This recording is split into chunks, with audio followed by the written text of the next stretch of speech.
Hey, Hi. that's your camera, by the way. You don't have to look at it ever. You can look at it all the time. You can look at me all the time. I reference the camera on occasion. We're allowed to talk now. So basically, Jay just got to the house and I wouldn't let him say anything because we were about the podcast. And I had a bunch of questions, but I had to refrain. So Jay Cav is back on the podcast. Dr. Jay Cavanaugh, Behind the Best. And now also reverting back to doctor duty, doctor duty. Yeah, I got a call from a headhunter. This is what you told me, I think, last time I had seen you. You had got a good offer. You hadn't accepted anything yet, but you had just got the offer. Yeah, and you want to know the best part of the offer was the guy made a mistake on the offer. He offered me what I could make at some point if I worked hard. And I thought it was the offer.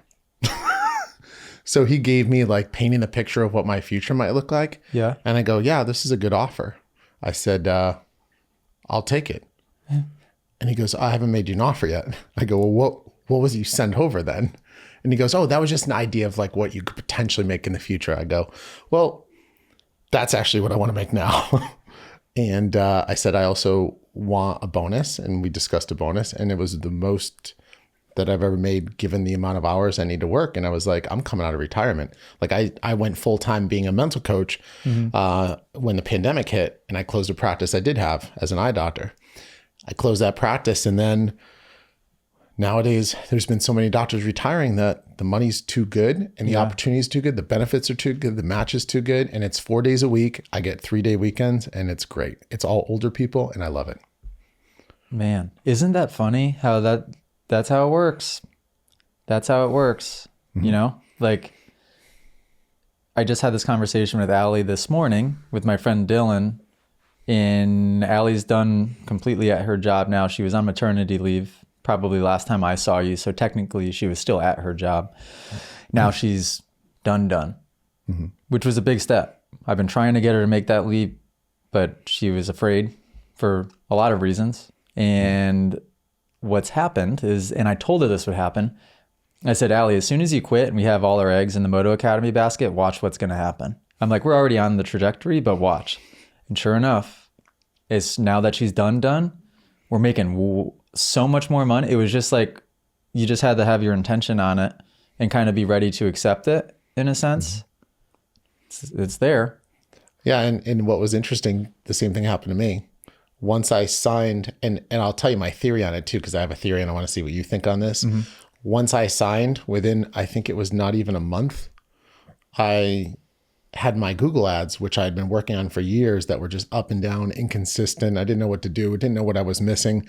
And then one day I just got a little bit bent. And it's funny how sometimes anger is not the worst emotion. And I just got a little bit angry, but not in a negative, woe is me anger, but more like I'll be damned if I'm going to go down not fighting. And I basically wrote an ad, typed it out of anger. And I'm like, if you're a parent and you're sitting there looking at your kid, I just went into this whole very emotionally driven. I use keywords that parents had used with me with the struggles that they have with their student athletes. And I basically just wrote out this whole description of what you as a parent are going through and what you are feeling and how painful it is. And to watch your kid's eyes and you see this and you witness this, you tried this and it didn't work. And you're like, I'll try this. That didn't work. Come to find out, that anger moment, I created copy that was all I needed to do. The problem was I didn't have the right copy. So anyways, long story short, I ended up taking this job and then all of a sudden my leads, I get a message on my phone, dunk, lead, another lead, dunk. I'm getting 4 leads a day and I'm not even paying $10 per day. I'm getting leads at $2-3, which is, if anyone knows internet business, is amazing. And started getting more clients. As soon as you don't need them. Yes. And so the theory, and I want to hear your thoughts on this. If you're chasing something and you want something too much, the energy of that is repulsive, or maybe repulsive in that it's keeps it in the future. Yeah, it keeps it in the future. And it's almost like I feel, and I kind of had an idea this would happen. Part of me taking this job was to decrease my stress levels of just focusing on money, thinking about money. I'm like, you know what? If I take this job, I don't want to think about money. And so I took it. And then what happened? Now I'm not thinking about money. What happens to money goes up. And how long is the contract for the eye doctor job? 5 years. And then it is 5 years? Yeah. Okay. That's still a short amount of time. Yeah. And there's an out too, Okay. you know? Yeah, because that is key. I think a lot of the advice I give is from the perspective now of not having to worry about finances for the most part. But I'm not too disconnected from that. It was only a few years ago that was very much the reality. Yeah. And you feel the compounding momentum of when you detach from, needing or wanting it. Yeah. It's hard to say that though when you don't, like when you are experiencing real time, I need money. I get it. But that, I guess the advice there would be do your best to try to simplify, which you did, right? To a certain extent, like simplify your life and your bills and your obligations as much as possible. So that way you can make the right decisions with a clear mind and not the decisions like monetary based. That's interesting. Yeah, that's interesting. I think a lot of it is just, if you're chasing something, it's running from you. If you're chasing money, chasing women, chasing wins, it's an energy thing. There is definitely something going on out there that we haven't figured out, whether if you're religious, it's spiritual or energy. We may have mentioned this before, but there's an energy thing going on out there, and you have to realize that a lot of it is emotion based. A lot of it's based in your heart, the energy of your heart, desire, emotion. If you want something too much, there's a difference between wanting and almost like already feeling it's arrived, and you almost feel like I'm like, no, I'm worth and it's one of those things where I've heard other people say it, and I'm like, oh, that sounds so goofy and dorky, and there's no way I'm going to talk like that. But I'm like, no, I'm the man. Like I say it to myself all the time. People are like, dude, you sound cocky. I will literally walk around my house and be like, dude, you're the man, you're the man. But then what I do is I always make sure that I'm doing things. I only say it after I've created the proof and evidence to support that I can make that statement. And so I won't just randomly wake up one morning and be like, hey, I'm the man. I'll go and I'll challenge myself to do something. Like this morning I wrote and I didn't feel like writing. And I'm like, dude, you're finishing this book next month. I don't care if you have to call in sick. I don't care if you have to work weekends. You're finishing this book. I'll finish the book next month. And so I wrote a really good passage. And I'm like, dude, you're the man. And I realized we don't give ourselves enough compliments. It was a small win. I literally wrote maybe 5 sentences. Maybe, no, it's actually probably a little more. Let's say 10 sentences, but it was really smart.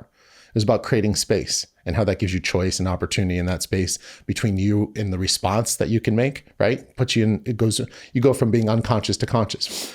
And so I rewarded myself, man. Like, dude, you're the man, you're the man. And I just think a lot of us maybe need to give ourselves a little more credit. And sometimes we're our worst critics. So if you're your worst critic, how hard is it really for you to just not be the worst critic? Why don't you start being your biggest fan? Why is that so hard for people? What do you think? Sometimes the only reason you think something is impossible is because it's you having to do it and not somebody else. So you're right. Everybody is their own worst critic. Because if you ask anybody else around you, they'd probably be like, oh, sure. 100%. You could do that. Yeah. Yeah. But yet in your head, it's like you come up with all these weird, crazy excuses or stories or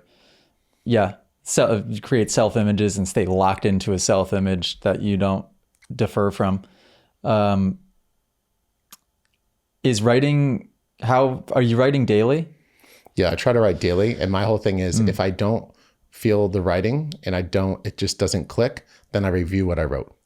And when I review what I wrote, usually that gets me in a mindset of writing and understanding where my thought process was that time. And sometimes I'll either change the wording around or give an anecdote, because I feel like people learn best when you tell stories or if you give anecdotes or metaphors. Totally. I'm starting to realize that is a really big thing. Are you using dirt bike examples or not necessarily? No, I want to move a little bit away from dirt bikes a little bit. That's always going to be my first love. But the reality is there's a lot more opportunity for me to grow in stick and ball sports, baseball, basketball. So still sport in general, yeah. Can I interest you in a magic mind? Tell me more about Lion's mane mushrooms. Is this a sponsor, by the way, or are you just magic? Brand new sponsor. Oh, yeah. This is amazing product, by the way. What's it called again? No, try it and you're going to like it. So I'm down. It's called Magic Mind. It has lion's mane mushroom, which I've been learning more and more about mushrooms lately, and I'm just mega interested. And the amount of benefits from mushrooms are like that of cold exposure and cold plunge in that like there's so many, it's hard to even list them out. Ashwagandha, a whole bunch of stuff, like basically meant to be like a coffee, but without the jittery anxiety type of like feeling.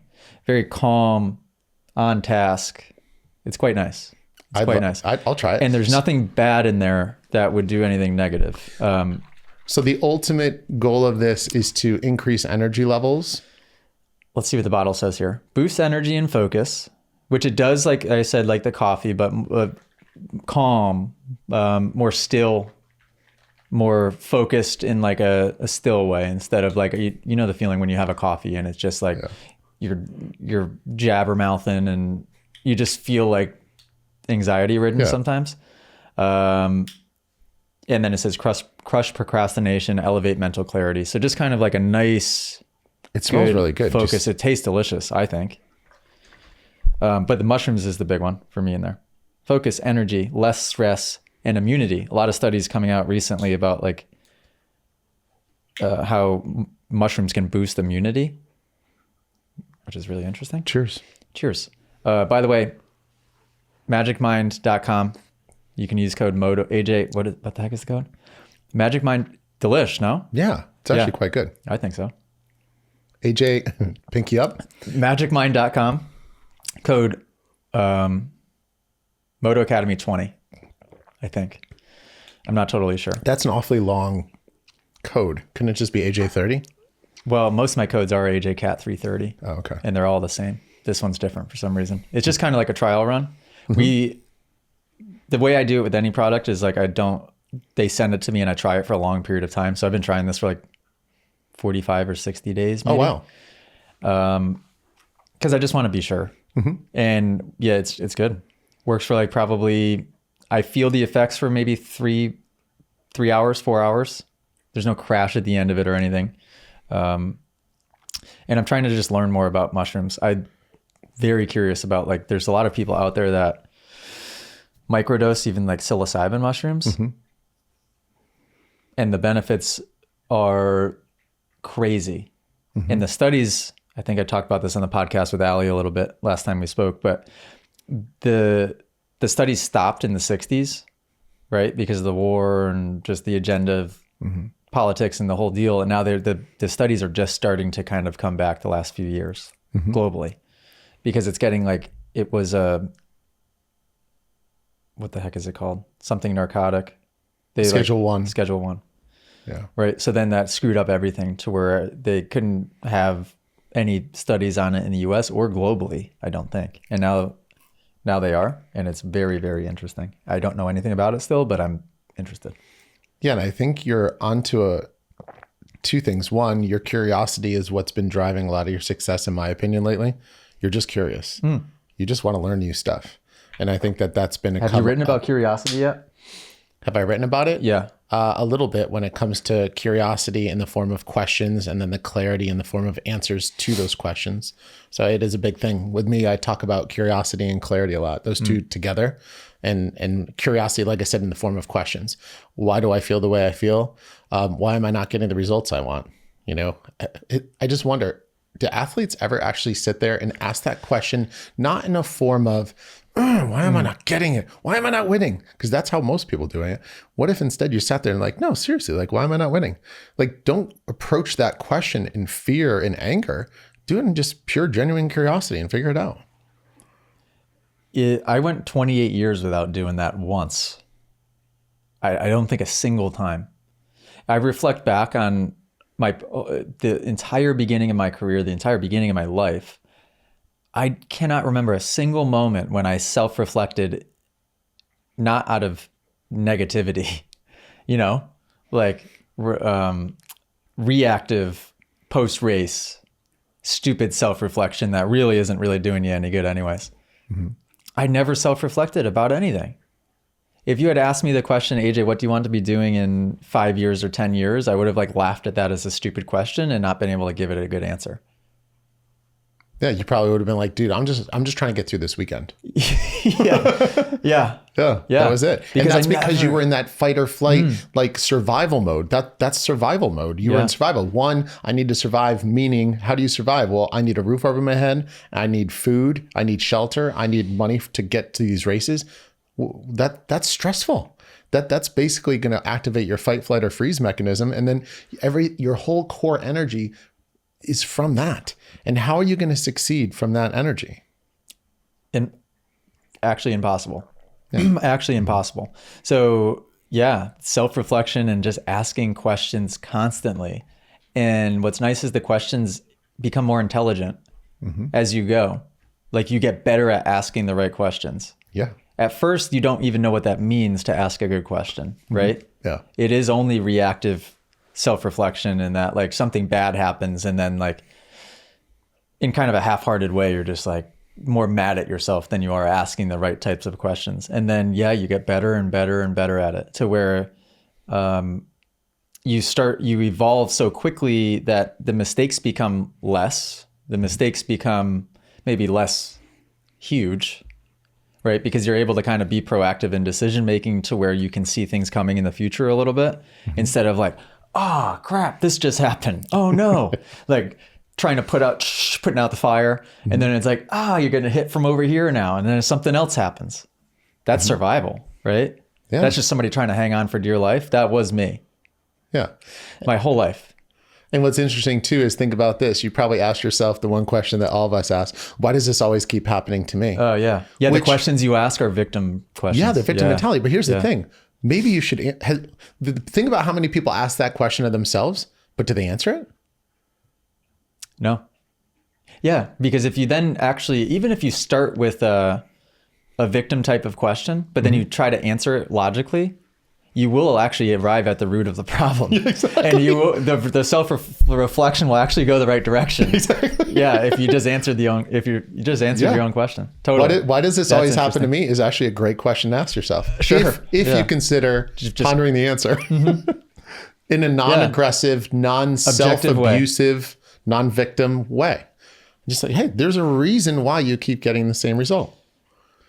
Yeah. Stop being so egotistical for a second and thinking that you're so important, and just like answer the question logically. And then the answer is so darn obvious usually.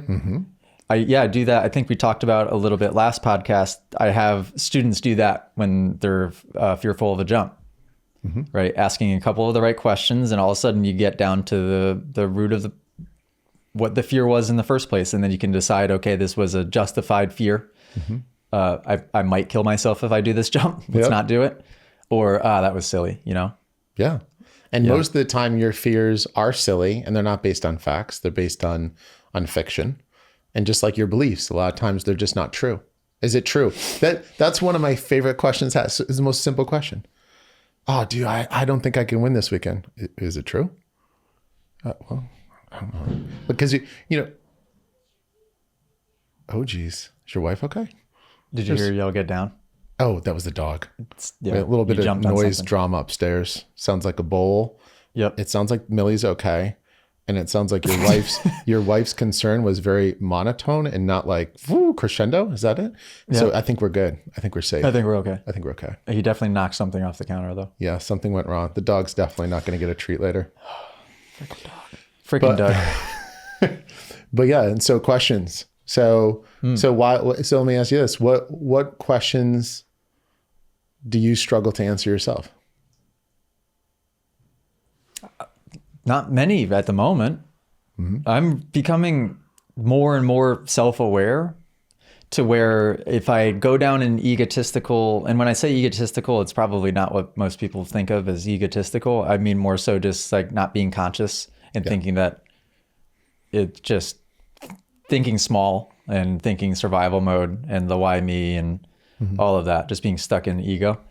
I'm doing a good job that, like anybody, I end up going that route on some days. Something can happen. It's a trigger. All of a sudden but my refractory period on that is very short.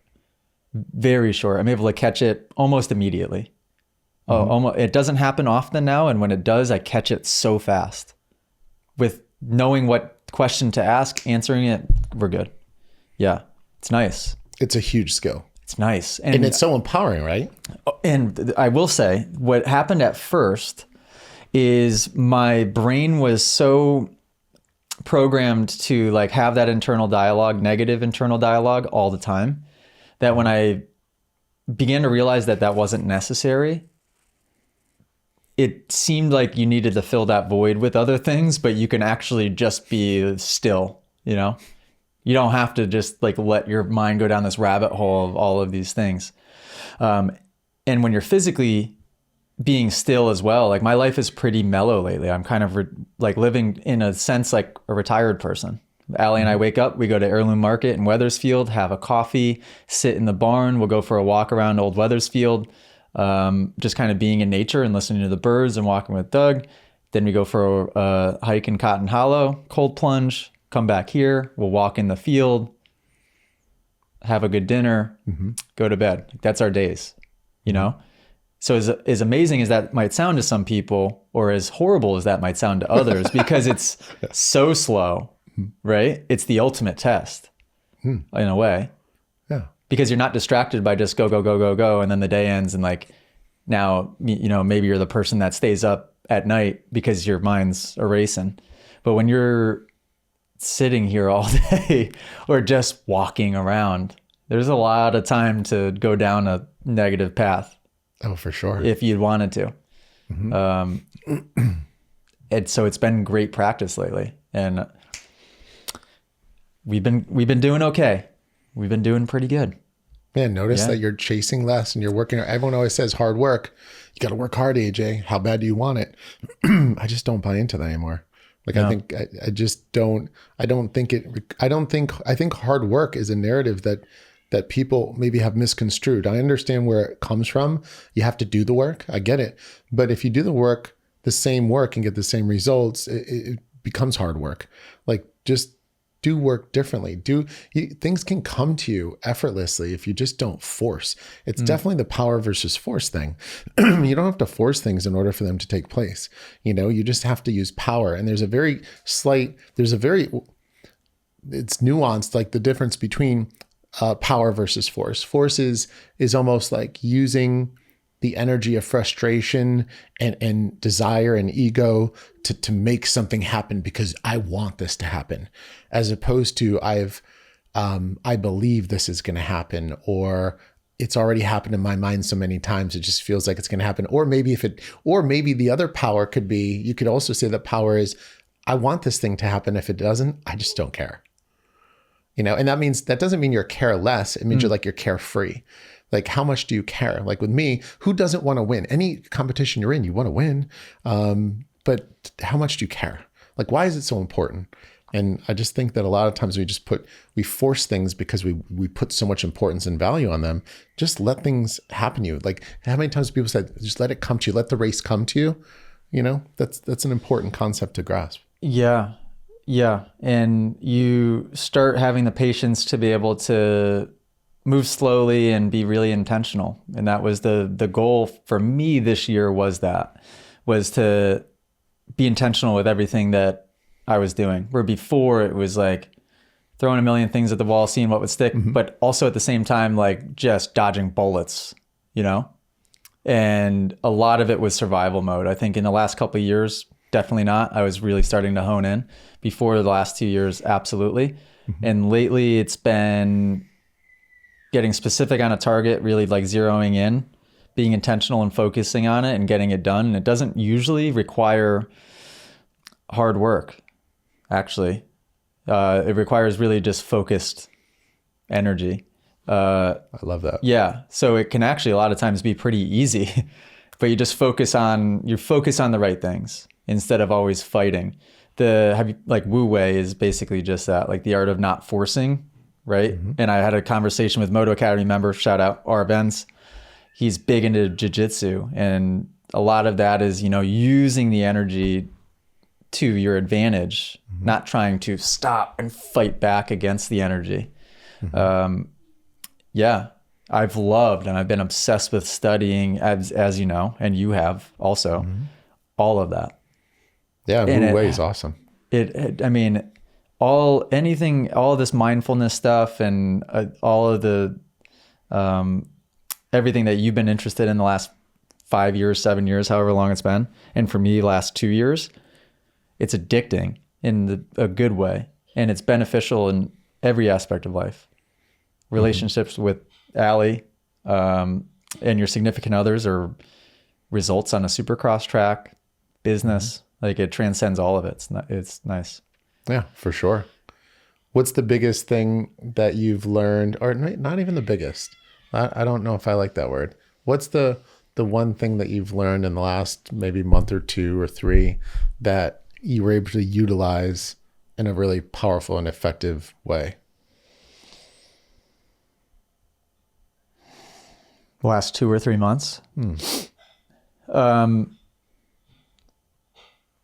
Maybe my focus a lot lately, especially the last 60 days, has been relationship management of employees and understanding psychology of employees, probably more than anything.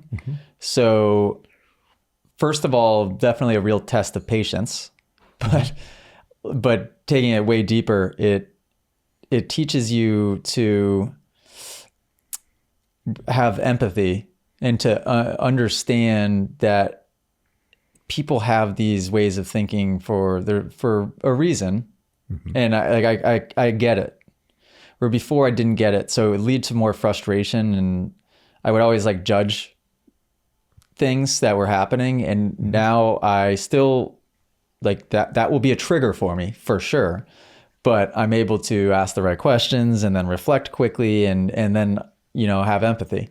And it helps me not get myself all worked up, but it also helps the relationship with the employee, or even dealing with like customer service emails that, usually I don't see the customer service emails unless they're overly bad, right? And then it requires problem solving. So to see a customer service email that's negative, it's easy for me to really attach to that and attach to the ego of being like really offended. I pour my heart and soul into this. Like it's easy to take offense to that. But so taking the step back to have the empathy, and then what it leads to is a response that actually solves the situation and the relationship, instead of combating with an egotistical type of response because you're so offended. So that's been a big one, especially relevant to me in the last 60 days. That's pretty big. I mean, that's one of the steps of leadership is empathy. That's where leadership training, I feel, is big. And whenever you're part of an organization or a team, it's essential. I mean, if I had a big amount of money to invest in a supercross team and I wanted to hire a manager, that type of skill set is what I would look for. I would look for leadership, understanding, ability to communicate, empathy, being able to manage perspective well, not reacting to things. There's so many skills that you've built up over the last couple of years for sure that I think have turned you into a leader, which is why you have followers. It's so funny. I look at your YouTube, 100,000, what's it called? Subscriber thing, the plaque. Yeah. And it's funny. Well, why do you have so many subscribers or followers? Well, because you're a leader.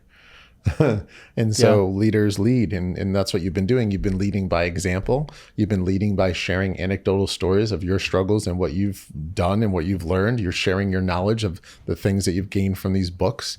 And so, I don't know if you've realized it, but you're kind of moving into, you've been a leader, and you're starting to, I think maybe you became a leader and now you're like, whoa, I'm a leader. I should get better at being a leader. And now we're working on all the things that leaders work on. Yeah. I learned that lesson fairly early too, because at my first hire, I botched my very first hire. Right. So, and I botched because I was trying to force somebody into a position that they shouldn't have been in. And I wasn't even like conscious of that because I was just trying to survive, sort of, So there was so much pressure on every end, like for Moto Academy at that point, that it was just like, I felt like I was in fifth gear going wide open and I couldn't slow down for a second to fix the situation. Yeah. Yeah. Luckily I did kind of get ahead of it. I mean, the second book I ever read first one was Think and Grow Rich. And the second one was How to Win Friends and Influence People, which is a good one to get you started in that realm, I think. Right. Because there's kind of two ways to lead.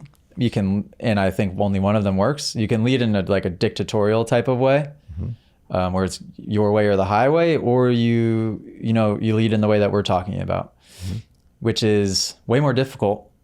Difficult's a bad word. It takes a lot of strategy and empathy, and you have to be like a chameleon in the sense that you have to be able to get on everybody else's level.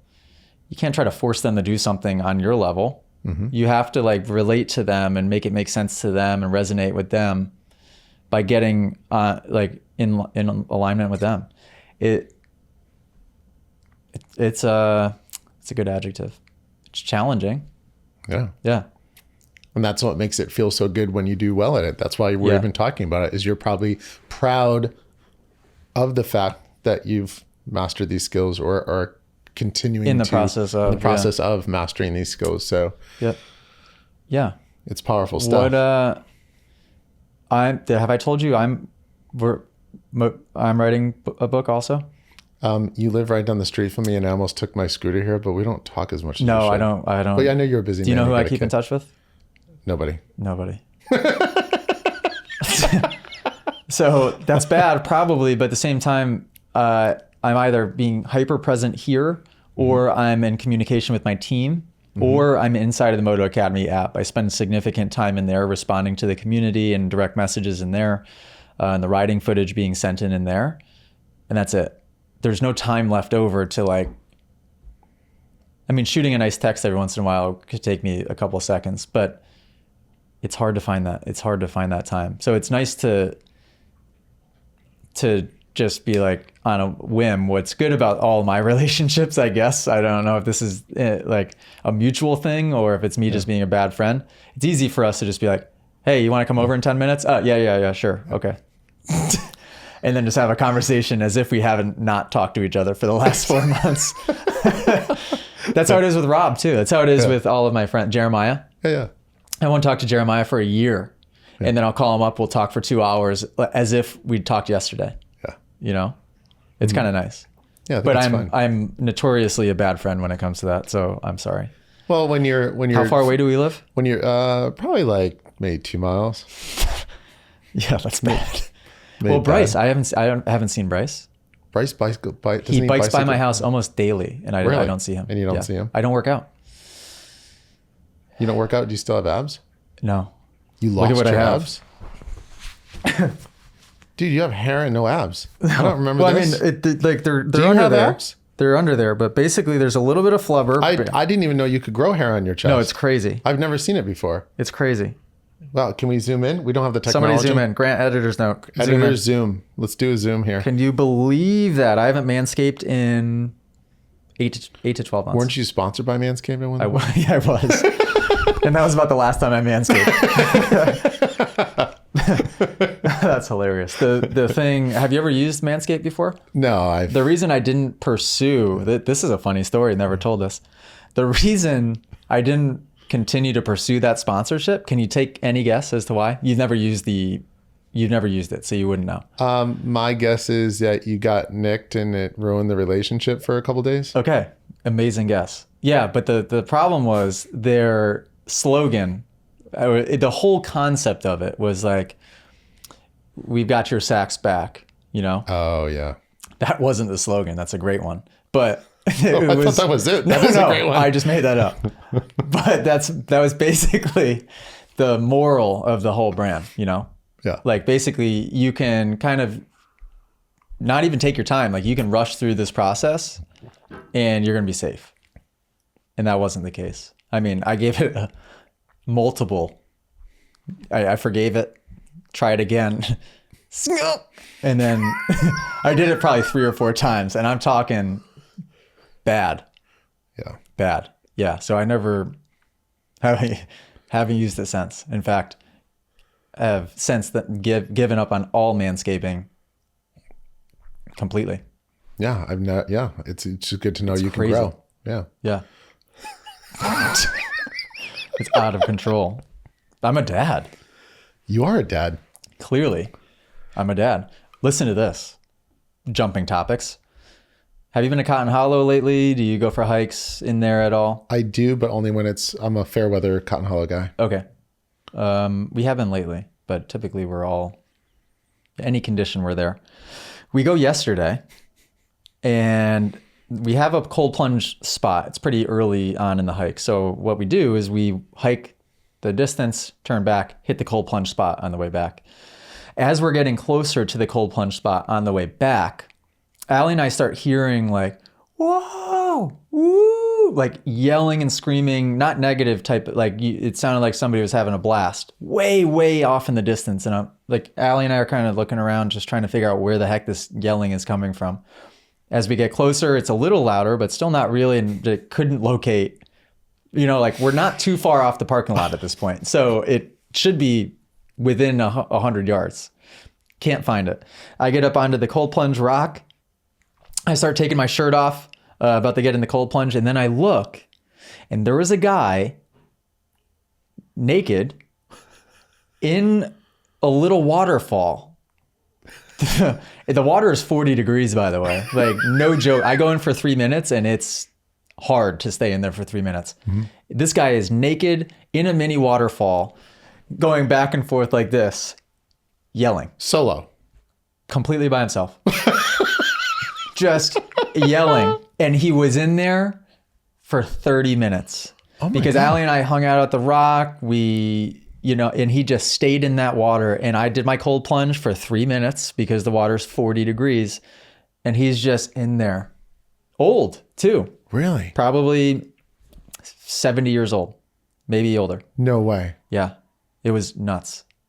And he didn't, like, you never saw him come out? I wanted to, that's tough, because I kind of was like, this guy's either awesome or might kill us.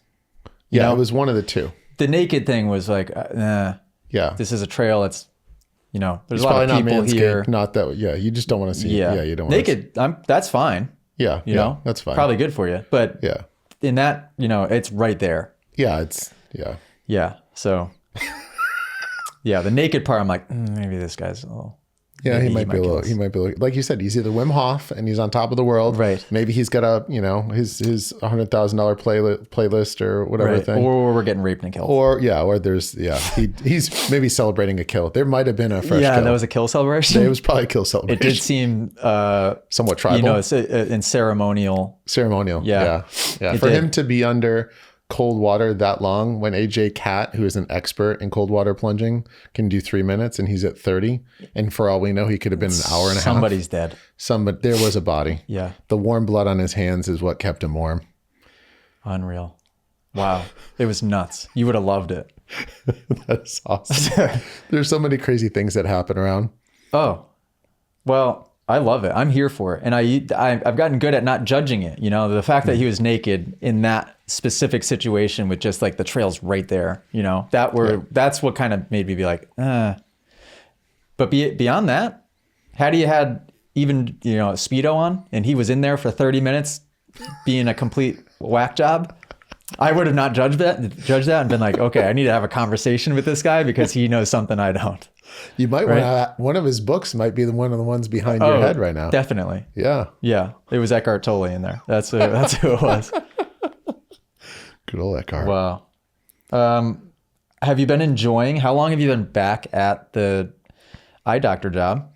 Probably like 2-3 months. Okay. So you're fresh. Liking it? This is a challenging one. This is all problems. I went from a job that was very easy, laid back, that actually part of it was I got a little bored because it was almost too easy. At your last eye doctor job? Yeah, that I had for like 12 years as my own little practice thing. And this is all weird stuff. Oh. Stuff that I actually saw something the other day and I was like, I've never seen anything like this. And I even asked all the doctors that I know, have you ever even heard of this? Is it because they're all really old or not even? Well, this one case I'm thinking of, this was a kid who comes in and I'm just like, he was so sensitive to light. He's like, oh, and I'm just like, all right, this is, an emotional psychotic type thing. Yep. Like no one's this light sensitive, but the more I talk to him, like, I don't think this kid's odd. I think he's that light sensitive. And I'm like, I've never seen this in 25 years. And so he said, oh, just don't shine light. Can you turn lights off? And I'm just, How old? Like 20, maybe not even 18, 20. So I try to shine light because how am I going to figure out your eye if I can't look in your eye? And I shine light and and then I just had to rip his eyes open and I look and I'm like, what the hell? And then I'm just sitting there, I'm scratching my head. I'm like, dude, Couldn't visually see anything odd. just typical redness. It was just his symptoms were out of control and his eye just looked red. Okay. Like basic redness, no discharge, none of the things that guide me in a certain direction. So anyways, I'm sitting there and I'm like, there's something different. And my instincts are pretty good on these things. And so I was trusting my gut and I said, what have you been doing lately? Like, just tell me about your day. Because he didn't know what caused it either, of course. And he's like talking. Then all of a sudden he's like, well, and once you hear, I stare at the sun for an hour each day directly. Oh, I've had that one. I just stared at the solar eclipse that just happened. Oh, I had one worse. I had a guy who his father died and he wanted to feel the pain that his father felt. He stared at the sun for a long time. What? And he was, he couldn't see anything. Done. Toast. Never blind. Done. Yep. It was in Dorchester, Mass, way back, like 25 years ago. So it was like a religious type thing. It was they were all French Creole, which is a very interesting language, interesting group. And that's how he dealt with the pain. He just kept looking into the sun. Yeah, it was wild. I looked in the back of his eye and I'm like, I've never seen anything like this. What is this? And then I had to have someone interpret because I don't speak French Creole. I don't know if you know anyone who does. Not many people do, unless you live in Dorchester, Mass. And sure enough, yeah, he looked at it for like 3 days straight. What? I don't know. I don't know if there was like, if it just distracted him, if he felt the pain. Who knows? But anyways, back to this guy. Yeah. So he's like, well, he goes, maybe. And whenever anyone goes, well, I wonder if it's like, yep, that's it. Yeah. Keep that's talking. The thing. Thanks, keep talking. That's we got it. All right. I can already tell once you say that. Well, maybe this is, yeah, that's it. He goes, the other day I was at work and I'm like, okay, where do you work? You know, he's like, I work at a fish place, like a fish tank, sell fish in a bag and put them in your bowl and watch them die 5 days later because you don't know what to do with them. So he sells fish tanks and all that. So he was grinding some coral and I'm like, grinding coral, man, he got coral in his eye. And he's like, no, but you know what? He's like, you should probably look it up on Google. Now, mind you, I have a computer right in my office. So he's like, you should Google it because like someone one time told me that coral in your eye is really bad. And I'm like, I never heard that. Sure enough, I Google it, I look, there's like these 5 cases and I'm like, all right, he has like coral induced keratoconjunctivitis. I put him on the treatment that I found, like the treatment that I would have put him on if I didn't find it, but I also found a study on it and I'd never seen it before. No one ever heard it before. He had coral toxicity. And so we had to treat it, but yeah, you never know. It worked? Yeah. Oh, yeah, he's happy. He's fine. Grateful. Whoa. That's a confusing one. That's a confusing one. Can I ask you a question? Yeah. I was at Starbucks the other day and a mom walks in that had a baby that was the same age as Millie, 4 or 5 months. Eyes crossed? No. Sunglasses on and we're inside. And I said, oh, those are cool sunglasses. And she goes, oh yeah, they're awesome, aren't they? And she goes, he has them on. He loves wearing them. He has them on all the time. And she goes, watch, if he doesn't have them on at all, like it really hurts his eyes. And she takes sunglasses off and we're inside, by the way. And the baby's like, and I just think to myself, that's not good, right? I mean, that couldn't be good to have sunglasses on a kid all the time as their eyes are developing. Doesn't make sense to me. No. Yeah. That person, I think they just were putting them on for aesthetics. And they didn't think about the fact that I should have probably said something. I didn't. I just was like, cool. Parents do some odd things, man. That seemed like a not good one. Do you know how many, like... The look on that baby's eyes when she took the sunglasses off. I was like, this isn't... Oh my God. Yeah, I don't know what to say on that. But I will say, they always said that there's no guide to parenting. Someone needs to write a guide on parenting. Yeah, there's so many that I don't know what I'm doing. You're just winging it. Yeah. Well, every day it's different too, you know? Yeah. Literally every day something new is happening and I'm like, well, okay. Not pooping lately. That's normal. That's normal? Yeah. How is that normal? Yeah. For apparently like a week, he even said it could happen. Yeah. And you don't treat it? You just let it go? Yep. Yep. As far as I know. So yeah, I haven't cleaned up a poop diaper in a week. Allie has. I haven't. They've been infrequent enough where I haven't been catching any poop diapers lately. Or are you just timing it right? Do you know the schedule? My timing might be pretty good. Mondays, Wednesdays, Fridays. Because I don't remember the last time I did a poop diaper. Really? Yeah. And pee diapers are awesome. Those are easy. Oh yeah. They're weighted, really so when you quick throw pit them, stop. like nice little... They're super weighted. Millie's hydrated. I threw one at Doug one time and it had some weight. I lobbed it at Doug one time because I thought it was funny. Hell, I didn't think it was funny. And it bounced off him pretty good. And he was like, what the heck was that? Just a big soggy Millie diaper. By the way, I don't know at what point we want to do this. I have questions from people in the Moto Academy. Yeah. Just a handful of good ones, but Yeah. maybe before we talk for too long, we dive into these. Let's dive into it now. Yeah, Okay. set them up. Sure. I think one is a video. The other ones are, because we didn't ask this with much time ahead of time here. Let's Now, see. you moved to a different platform, didn't you? Yes. Is that better? You like it? It is, no exaggeration, maybe 100 times better. Wow. Yeah. Everything about it. So I had a vision of what I thought the app could be and the community inside the app could be. Like a pretty clear vision of it. And we really started to make that happen in the first interface. And I would always, the ongoing joke with my team was, guys, like this community is freaking amazing and the app isn't good. Mm-hmm. I even was like, the app kind of sucks as far as the user interface was difficult. And it wasn't difficult, but it was too simple to the point where it wasn't accomplishing what we needed it to. Mm-hmm. And so I searched for so many different developers and ways of doing this, and it's not cheap either.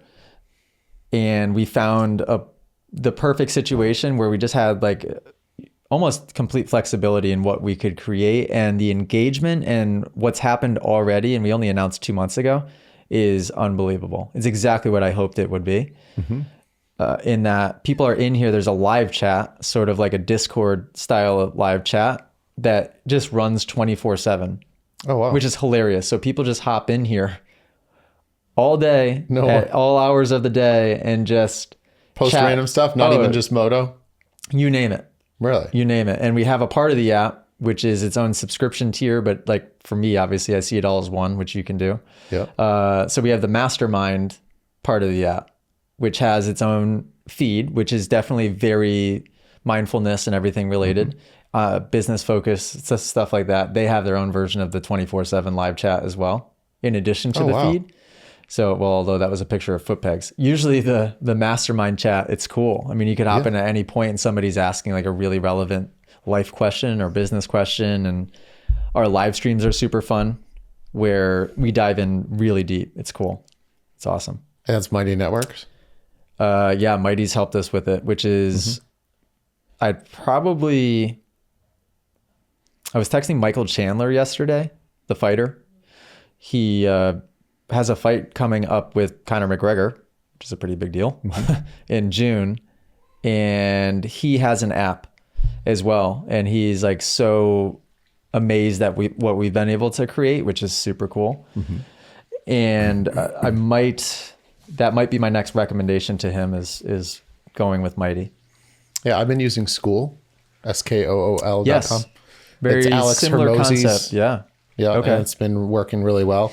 What I've been doing is driving traffic off of a YouTube channel and a website to a free community, and then just making offers to the free community. So that your school community is free? Well, one of them. So I have two different things. I have the Vibe Mindset, which is like kind of like mental coaching more so for like the general public. Yep. And then I have, Rack Racing Behind the Best, which is where I do mental performance coaching for professional athletes. And then I also have a student athlete program for students between ages of 12 and 19, which is also on Skool.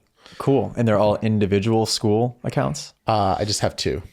Got it. Okay. Yeah, I keep it simple. And then what I've been doing Would that be a good sorry to make this about Moto Academy, would that be a good version of a funnel? Or is that kind of like the end? Is that your landing zone? Yeah, it's a great question. I see what you're doing. So with the vibe mindset, that's my landing. That's my like Your community. funnel to like. Well, no, actually, I said it backwards. That is my feel it out to see if there's a business here. Got it. So I do it. I basically have anyone that goes onto my YouTube channel that watches a video and they like it, they get invited to come to this community and talk. And so usually I get about one a day to pop in, sometimes three, 1 to 3. And then I just am building the community just to see, is this something I want to do? Is this a group of people I want to work with?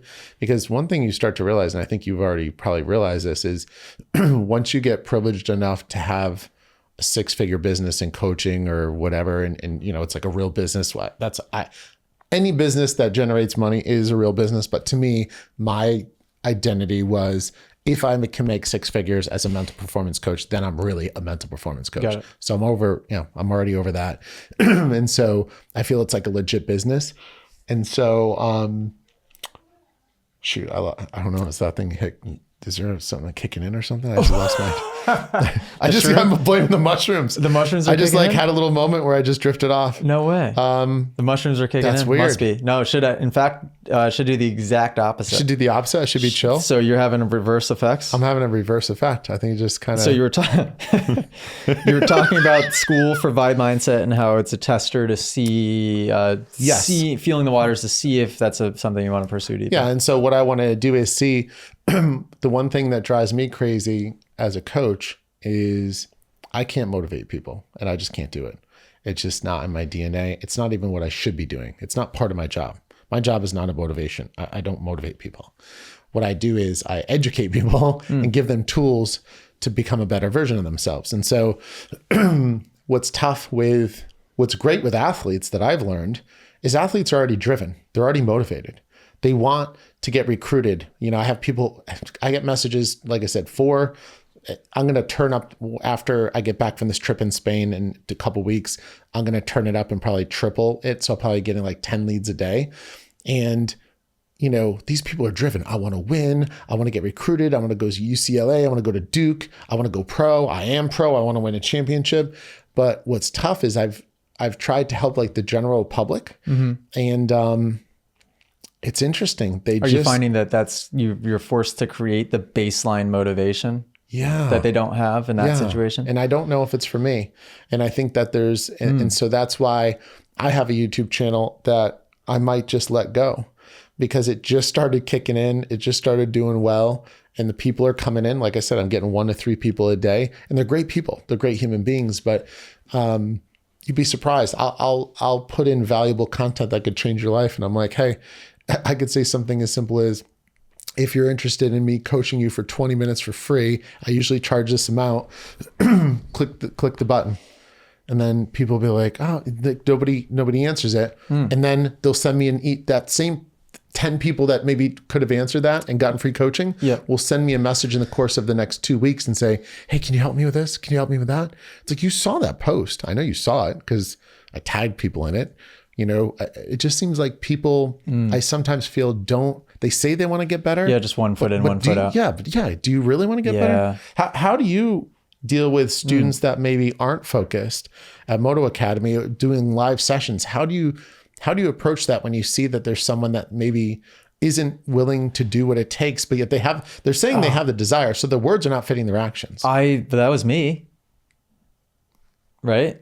I mean, that was me. So I like that challenge of trying to convert that person almost, you know, like you can feel that they're at like the starting gate as far as they haven't had that self-awareness moment yet to where they've really reflected and decided what they're going to do, like actually decided what they're going to do, but they're at least self-aware enough to like to ask somebody at some point, or for it to be on the radar even a little bit. And I think that person almost always begins as like wishy-washy, 1 foot in, 1 foot out. They kind of get it one day and you feel like they're going to have a breakthrough. And then it's like, nope, we lost them, right? He's right back to it. He's right back to the old ways. That's kind of how it starts. So I think it's always interesting to try to figure out the psychology behind getting that person, finding what finally clicks. And personally, I think if anybody's taken the step to be paying monthly to be in the Moto Academy app, they've already made a pretty significant first step in that. So I guess that the people that I'm interacting with are, they're not on the starting line. They've started. That's true. Yeah. Which is huge. Which is helpful. So I guess I'm not dealing with the person at the starting gate as frequently. But at the same time, I'm surrounded by that type of individual frequently between friends and family. I see it everywhere. The person at the starting gate where, unless they're just patronizing me with conversation, which I don't suspect is the case, I think people are actually, asking me for advice and information on things because they see how amazing their life could be and they're ready to take a step. They're not ready to take a step. They see that maybe that's what they should do and they just need to get there. I'm surrounded by that everywhere, really, right? Aren't you too? Yeah. I mean, would you describe that as me too? Because you and I would have conversations, let's say 8 years ago, 7 years ago, and there was parts of it that I would get and be like, yeah, you know what? Yeah.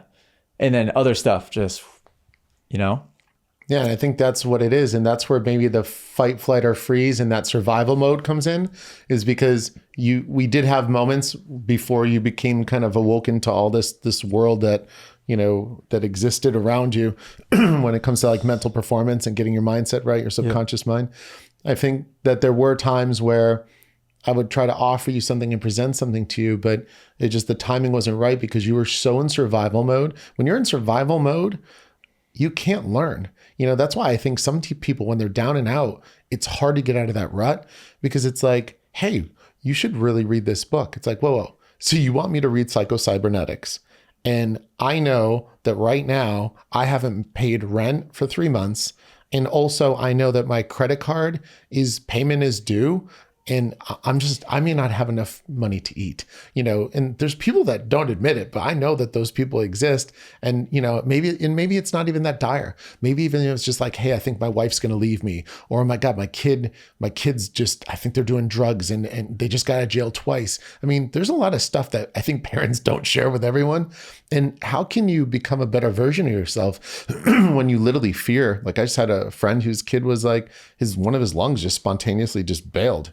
And it's like, he was a pneumothorax, like spontaneous. I didn't even know there was a such thing. Oh my God. And so this kid is just not breathing. Like, what the heck? So when you're in fight or flight, how do you learn? How do you find the space to be like, oh yeah, I'm going to read cybernetics. I'm going to work on being a better person. No, I don't have time for that. I'm in survival mode. It's hard. It is hard. Okay,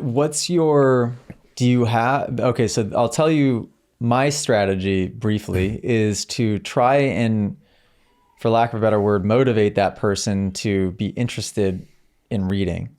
Because, and Allie thinks that that's a bad strategy. I feel like the only logical way to kind of get somebody started in that world is to create knowledge and like to create specialized knowledge and just how the mind works and, as far as what we know so far, how the world works, right? And knowing a little bit about science, neuroscience and all of it. Like the more I learn, at least I can speak for myself, the more I learn with all of it, the more it all starts to make a little bit more sense. The paradox is also, it just becomes even more confusing because you realize that even the smartest people ever in the history of the world didn't even barely know anything. Nobody knows anything. It's freaking crazy. But I think that I try to get people wanting to read. And it's tough because it's hard. I don't know. Like, you said you were getting frustrated.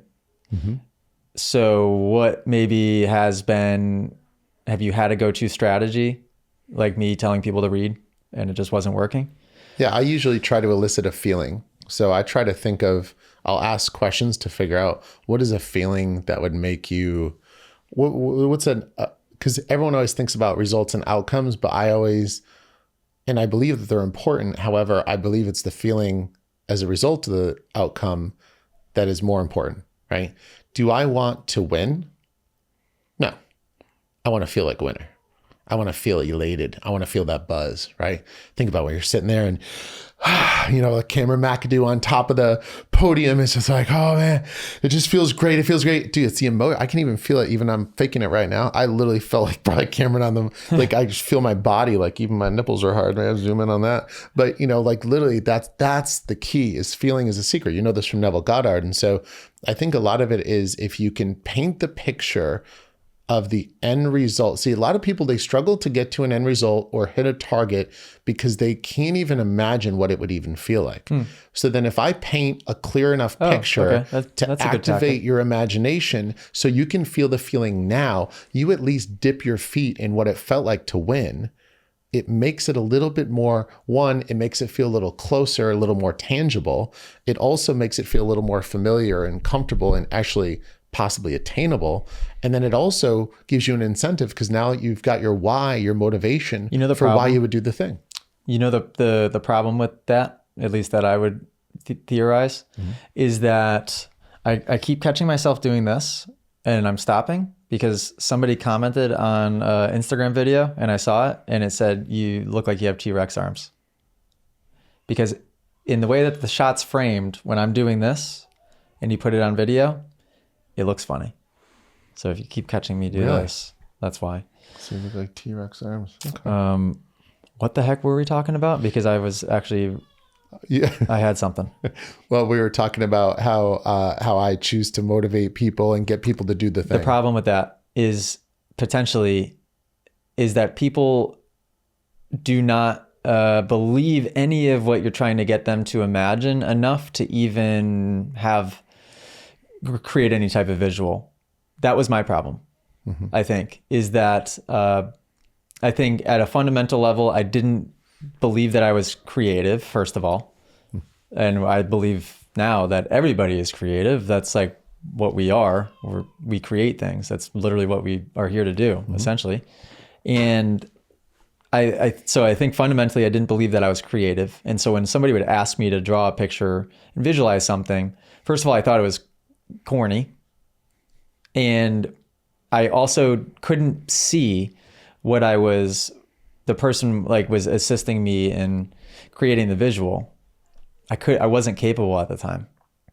And I think maybe a good way of explaining that is I was kind of trying to will myself to this vision instead of imagining and creating. And something I read somewhat recently, I think, was Emile Coué, and he was a French. Basically, he just talked about auto-suggestion a lot and conscious and unconscious and all of it. And he said it was imagination versus will, and he said imagination will always win. So meaning that your subconscious is your imagination, it's the thing that's connected to everything, and that will always win. It is infinitely more creative than you trying to just will yourself to do something or think of something. It's never going to work. It's why when somebody's trying to force an auto-suggestion, I am the best, I am the best, I am the best.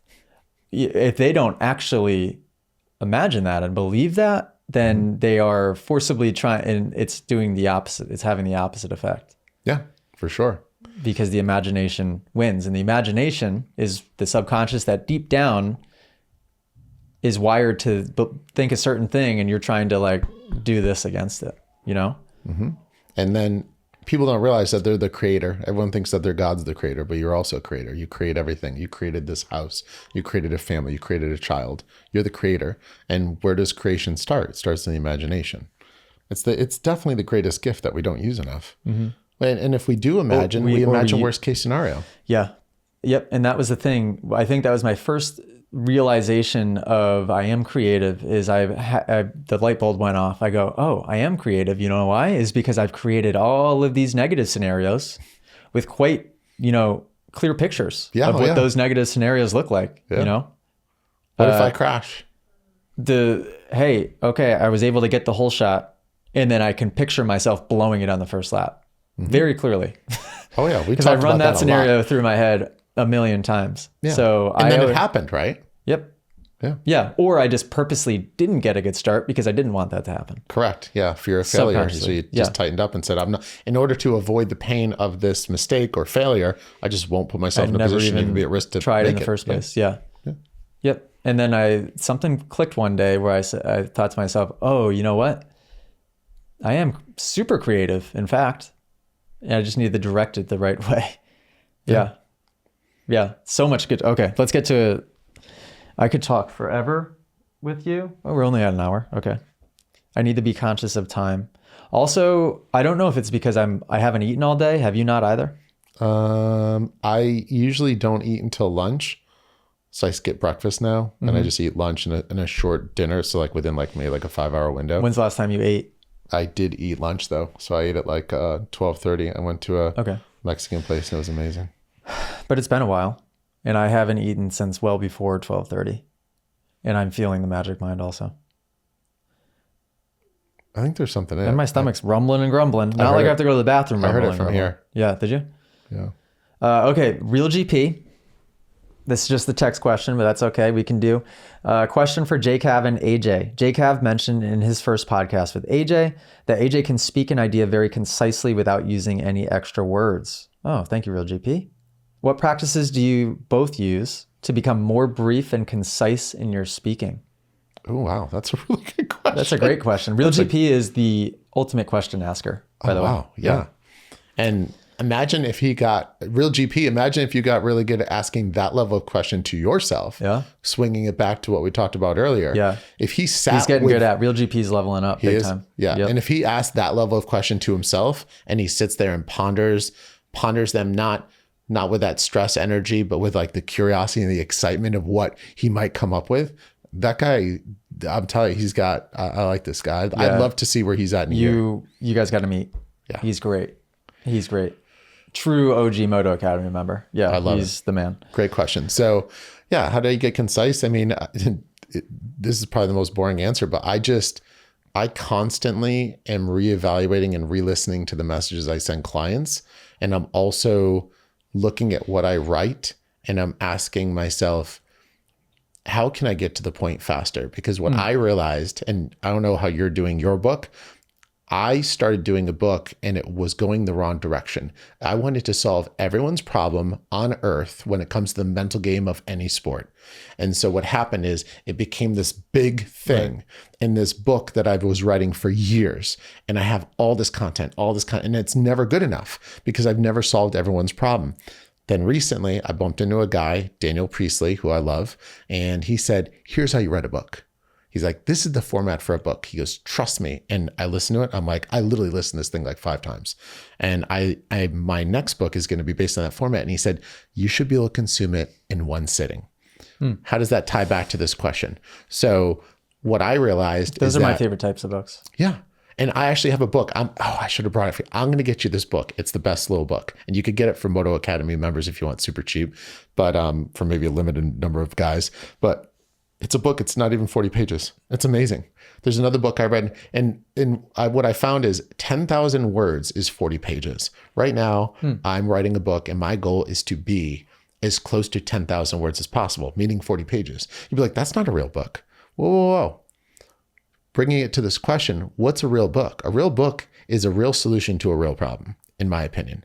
So I keep on looking at this book and I say, am I exciting people to solve one problem, which it's all about calming your nerves and anxiety in sport.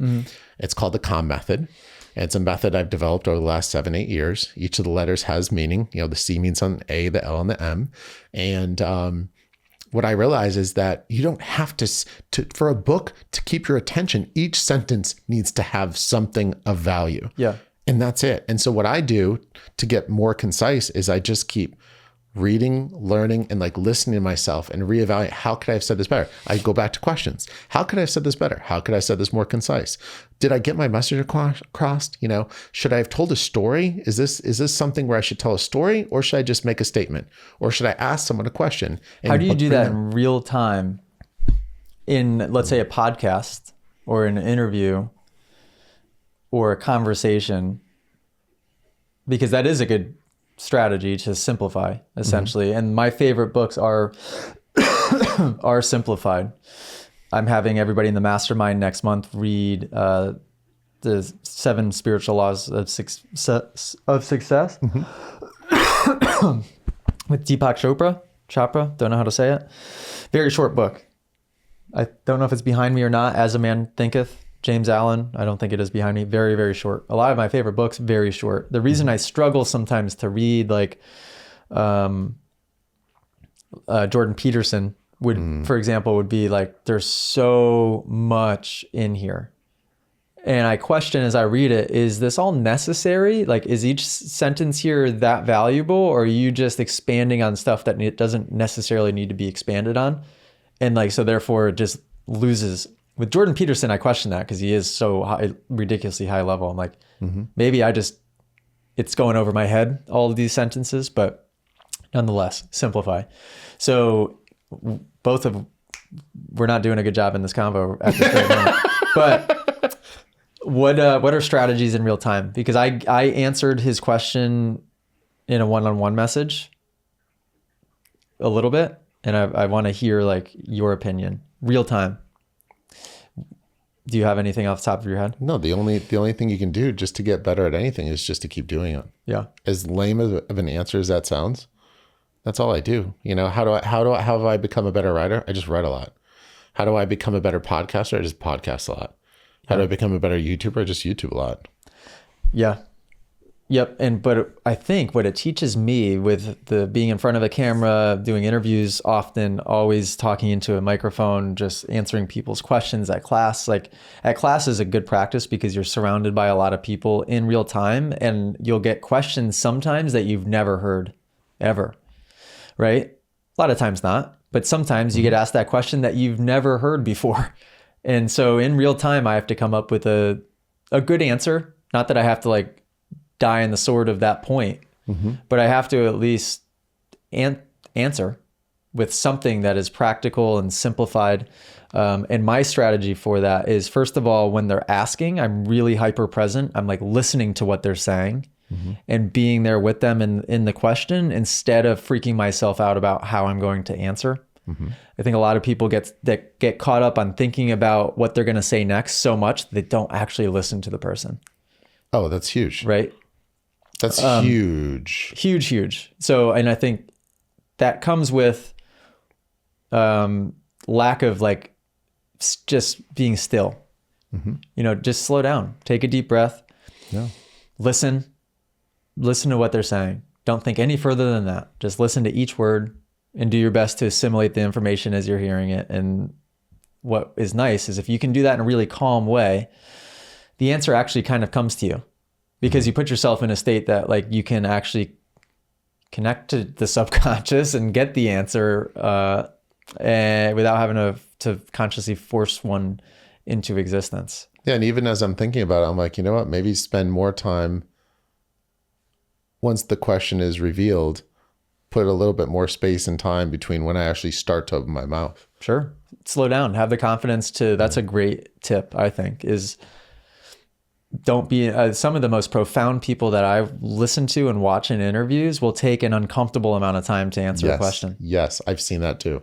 Yeah, it's great. Absolutely. It's great. They'll just sit there and take not just one breath, they'll sit there on it for a little bit. And think about what happens, see if this happens to you, right? When they do that, it's so uncomfortable. Where does your focus go? Into them. Yeah. Into them big time. Yeah. Because now you're hanging out like, what's going on? And you're waiting. As opposed to like, if someone's talking and like you and I are talking, going back and forth and you're just like, whoa, I'm just checked out. But there's a dramatic pause. You know, even I'm telling you, one of the things that I need to get better at, let me rephrase that. One of the things I don't need to get better at anything. What I am getting better at is being aware of the tonality and the inflections in my comments and being aware of the impact of how I say things, not just what I say. Me too. Yeah, it's Me big. too. I'm not good at it yet.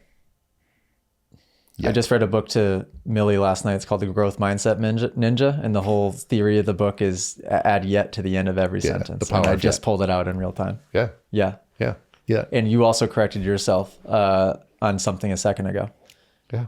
And Integrity of language is extremely, extremely important.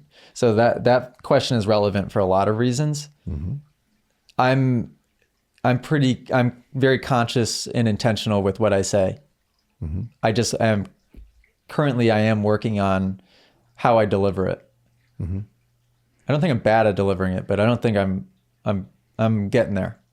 Yeah, words definitely have power, and the way you use words has even greater power. Yeah. The energy behind it, the emotion behind it, the intensity, you know? And just like some people, when they think they're doing a technique on the bike and they got it dialed and then they see it on footage and they're like, what was I doing? It's same thing with me talking. I think I'm singing, Mm-hmm. right? And then I listen to it back and watch it back. I'm like, my mouth wasn't moving and I was like this the whole freaking time. Like, what were you doing? Well, whenever I watch... I don't know if people think that when they watch me, but that's how I see myself. It's so funny you say that. I don't know. This random thought popped into my head. Every time I watch Supercross, I can't stop watching at the people that aren't talking. Because like, let's say there's a frame with like, I don't know, who is it? It's not Daniel Blair now, but let's say there's three guys. I love watching Carmichael when he's not talking. Yeah, exactly. You have Carmichael. Let's say you have Brayton, and then you have, I don't know, what's her name? Will Christian? Will, maybe? yeah, Will. So Will's out there, and then all of a sudden look at them, and I'm just like, you know, or when Monster Girls, when she holds the sign up before she gets whacked by Webb, and she's just like, you know, it's like, you know, it's, I don't know why it's so interesting, but you think about it, imagine what that person looks like when they're not smiling. It's like, it's horrible. Like you can't, if you're an announcer or anyone in that field, the camera's on you, people are looking at you. You can't just sit there and not be smiling. You have to fake smile. So if you watch the whole time. Carmichael, I think Carmichael does a good job of it. And you can tell he's had formal training because when he's not talking, he'll be like, even maybe give it a little giggle. He'll acknowledge things. He goes like this. He's got like a lip, he's got like a smirk thing. And he even over exaggerates like the excited smile nod. The whole time. And that takes practice. That didn't come natural to him. No. Right? Yeah, it took practice. Wait, everything takes practice. What's the face? But what's the face? No, our face. Ours? Remember? What was that? Oh, it's like this. That's it. Yeah, that's it. Yeah. Uh-huh. So AJ, we just spent $3,600 to go to, I don't know, Arizona for Supercross, and you didn't qualify for the main event. What do you think about that?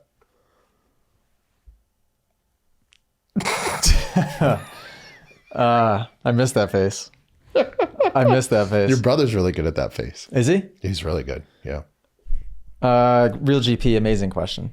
Amazing question. Shout out to Real GP. I don't know if we answered it. I have no freaking idea. But Jackson Eckstein, Moto Academy employee. Oh, wow. Aficionado, has a question here, written question.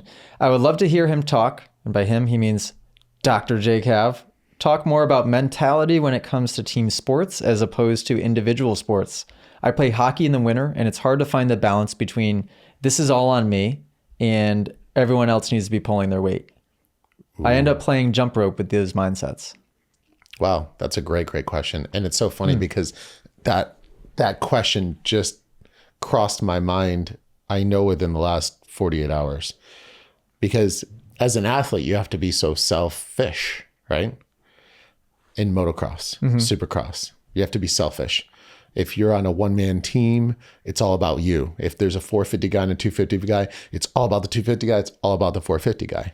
And that's what we've been exposed to most of our career in supercross and motocross. And that works. However, now you say a hockey team, a baseball team, you can't be selfish anymore. And so what's tough is, and I think it was Nick Saban that said this, who's a very, just a rock star coach, former coach. I don't think he's coaching anymore. Maybe he is. And he just talked about how the key is you have to have a set of values and standards that become like the minimum requirement for the entire team on how you do things. And how you practice needs to be like, we bring everything to every single practice, because at least if you brought everything as far as effort goes, the best guy on the team is going to respect you if he notices. Let's say you're the worst guy. You're the best guy on the team. I'm the worst guy on the team, on basketball team. And if you saw, well, I'll even ask you, Okay. if you saw me and I'm not good, I'm the weak link. Matter of fact, I cost us the last game. Legit, I cost us for sure. Undeniably. Coach said it. I said it. My parents said it. The world said it.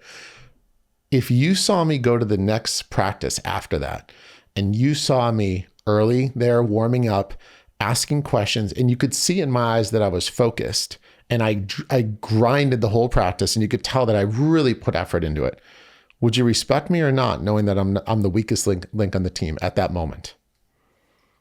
Yeah, if you were doing everything that I would. Absolutely. Why? Because you're valiant, you're like with integrity working towards the thing. Yeah. Yeah. And that's what people respect. I respect seeing the people that work hard. I love it. I don't care if it's a guy who's bagging groceries at the grocery store down the street. It doesn't matter who you are or what you're doing. I love it when I see that people are doing the thing to the best that they can do that thing, And it could even be the grocery store guy. Like if you ever come to my office, I will bring you to the convenience store next door. You will die.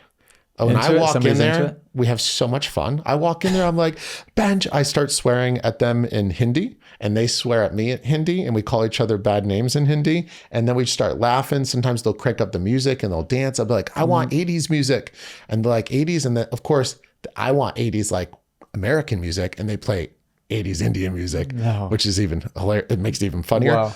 But they do it's how they do the thing. I respect the fact that when I come in, they make an experience. Dude, all I'm getting is a sugar-free Red Bull or a Diet Coke or a water, and it's a thing. So it's how they do the thing that matters. And I think in sports, to bring it back to the original question, you have to realize that in a team, it's not always about you, and that you have to do everything you can to support everyone on the team. What can you do to get the most out of it? Because if I was on a team, I want to know, how can I get the most out of my coach? How can I get the most out of my weakest link? How can I get the most out of the strongest link? Let's say I'm the mid-tier guy. What can I do to support the top guy to get him to level up? And how can I get the bottom guy to level up and the coach? Yeah. It's like when you watch The Last Dance with Michael Jordan and see the way that he was like the CEO basically of the team. Mm-hmm. He was in charge of the relationships to be able to elevate each individual person. So, but you said the values at the beginning, I think that's super important. Everybody working towards the same specific values, very important. That's why we have our core values at the Moto Academy. We're selling, it's not out yet, but they're designing it as we speak. I should see it tomorrow, like a shirt that's coming out that is Moto Academy's core values. Really? On the shirt, yeah. Because I figured there was probably a way that we could do it that will look really cool. And then just an awesome shirt with a lot of meaning, because it's like the core values of our whole team. And it's how we should all be working with each other. Yeah. It's what drives you. Yeah. Your that core should values. be also your motivation too. And that is like, the goal here is to be able to work as a connected team. And to do that, we need to strive towards X, Y, and Z. And you'd be able to lift everybody up. Yeah, because if you have a disconnect with values, then everyone's kind of got a slightly different motivation, a slightly different angle they approach the game and they approach the training. Like what's one of your values in the Moto Academy? Have I read them to you before? I don't know. I don't want to get too distracted, but how have you not memorized these yet? Because one of them's long. But value is long? So one, perform more service and better service than that for which you were paid. That's Napoleon Hill concept, kind of like always go above and beyond, like do everything you can for the customer and then some, or just anybody in general, right? Open-mindedness, being open and new to thoughts, ideas, and ways of doing things. 3, growth mindset. Every day, in every way, we're getting better and better. Which is an Emile Coup quote, which is awesome. Yeah, I like that. 4, every failure brings with it the seed of an equivalent success. So kind of more growth mindset oriented. That's at Napoleon Hill, I think. And then number 5 is Napoleon Hill's self-confidence formula, which is an amazing 1-page document that you sign. I think all my employees have signed it. Like self-confidence formula. It's awesome. So those are the values that we work towards with that growth mindset, being as open-minded as humanly possible, right? Open to every new idea, open to every way of seeing things, everything, even if you think it's stupid at first, and performing more service and better service than that which you are paid. Yeah, and I think, and one thing that Rob talks about, Rob Klingon, our mutual buddy, is, and I think that this would be the value that I would bring into a team situation, is to be of service and to give. A lot of times, there's give and there's take, and takers don't bring a good energy all the time. If you're always taking, it's just not a good vibe. I don't want to give to a taker, So if everyone's giving, then everyone's receiving. Yeah. And that's why the number one on there is to give more service and better service than that which you are paid. And it's that same mindset, like bring more to a conversation, bring more to everything. Like if you want to make more money, then forget about taking the money, provide a better service. Exactly. That's what I do. Provide a better service. Every time I try to ask myself, I want to make more money. I'm like, yeah, how can you provide more value? That's all money is. Money is an exchange of value. So if money is an exchange of value and I want more money, why don't I offer more value? That's all you gotta do. I would get so frustrated. I would have phone calls with cameraman Cam, like the next years are coming, and he would just like throw a number out for me on what he'd want to get paid. And I'm like, he wouldn't tell me anything. He would just want to charge me more for the same thing and not hype me up on like all of the value. And so I am like so crazy about, because that's what I do as Moto Academy. Like my class is not $295 worth of value. It's so much more. Being inside the app for $9.99 a month, that should be $1,000 a month. It's ridiculous how much value I'm giving people all the time. And that's what I always want. You didn't have the best experience ever at Moto Academy? Email me at info@themotoacademy.com and we will give you a free class to prove to you that we will provide to you the best possible service. Like I expect all of my employees, everybody to kind of operate in that way. It's so, so important. And with that, you will receive. You'll make as much money as you want to make. You will get all the things that you want. It's like, instead of being a go-getter, like be a go-giver. Yeah. Right? Oh, I love that. Yeah. And it's counterintuitive because people think in order to get, you have to take. But it's actually the reverse. In order to get, you need to give. Yeah. Yeah. And the more you give, the more you care, the more you give your heart, the more you give your ear. So think about where you need to give. You don't need to just get value, because like, let's go deeper. What's giving value? Giving value might be me giving you my ear, maybe me giving you my active focus, my active listening skills are completely focused on you. That's giving. I have patients all the time. I have clients all the time. They're like, dude, I really like that. Like, I just feel like you get me. I feel like you listen to me. Yeah, because I work on my active listening skills, reflection, mirroring. There's things that I do to show people actively. Like I work on these things. It's not like just some gift. Like I'm not that gifted. I've worked on developing skills, and so, when you're offering value, it could be just listening. It could be asking great questions. It could be guiding someone to a future version of themselves and being like, wow, man, I never thought this was possible. Or maybe challenging one of their beliefs. Is it really true that you can't be a top 10 guy, AJ? It's like, yeah, well, prove. And if you're like, well, I don't think I can, prove it. And you're like, wow, I really can't. I just gave you value. I was of service to you. I don't know. Yeah, it's interesting. It's a big one. Yeah, it's a big one. It's a big one. Jackson, good question.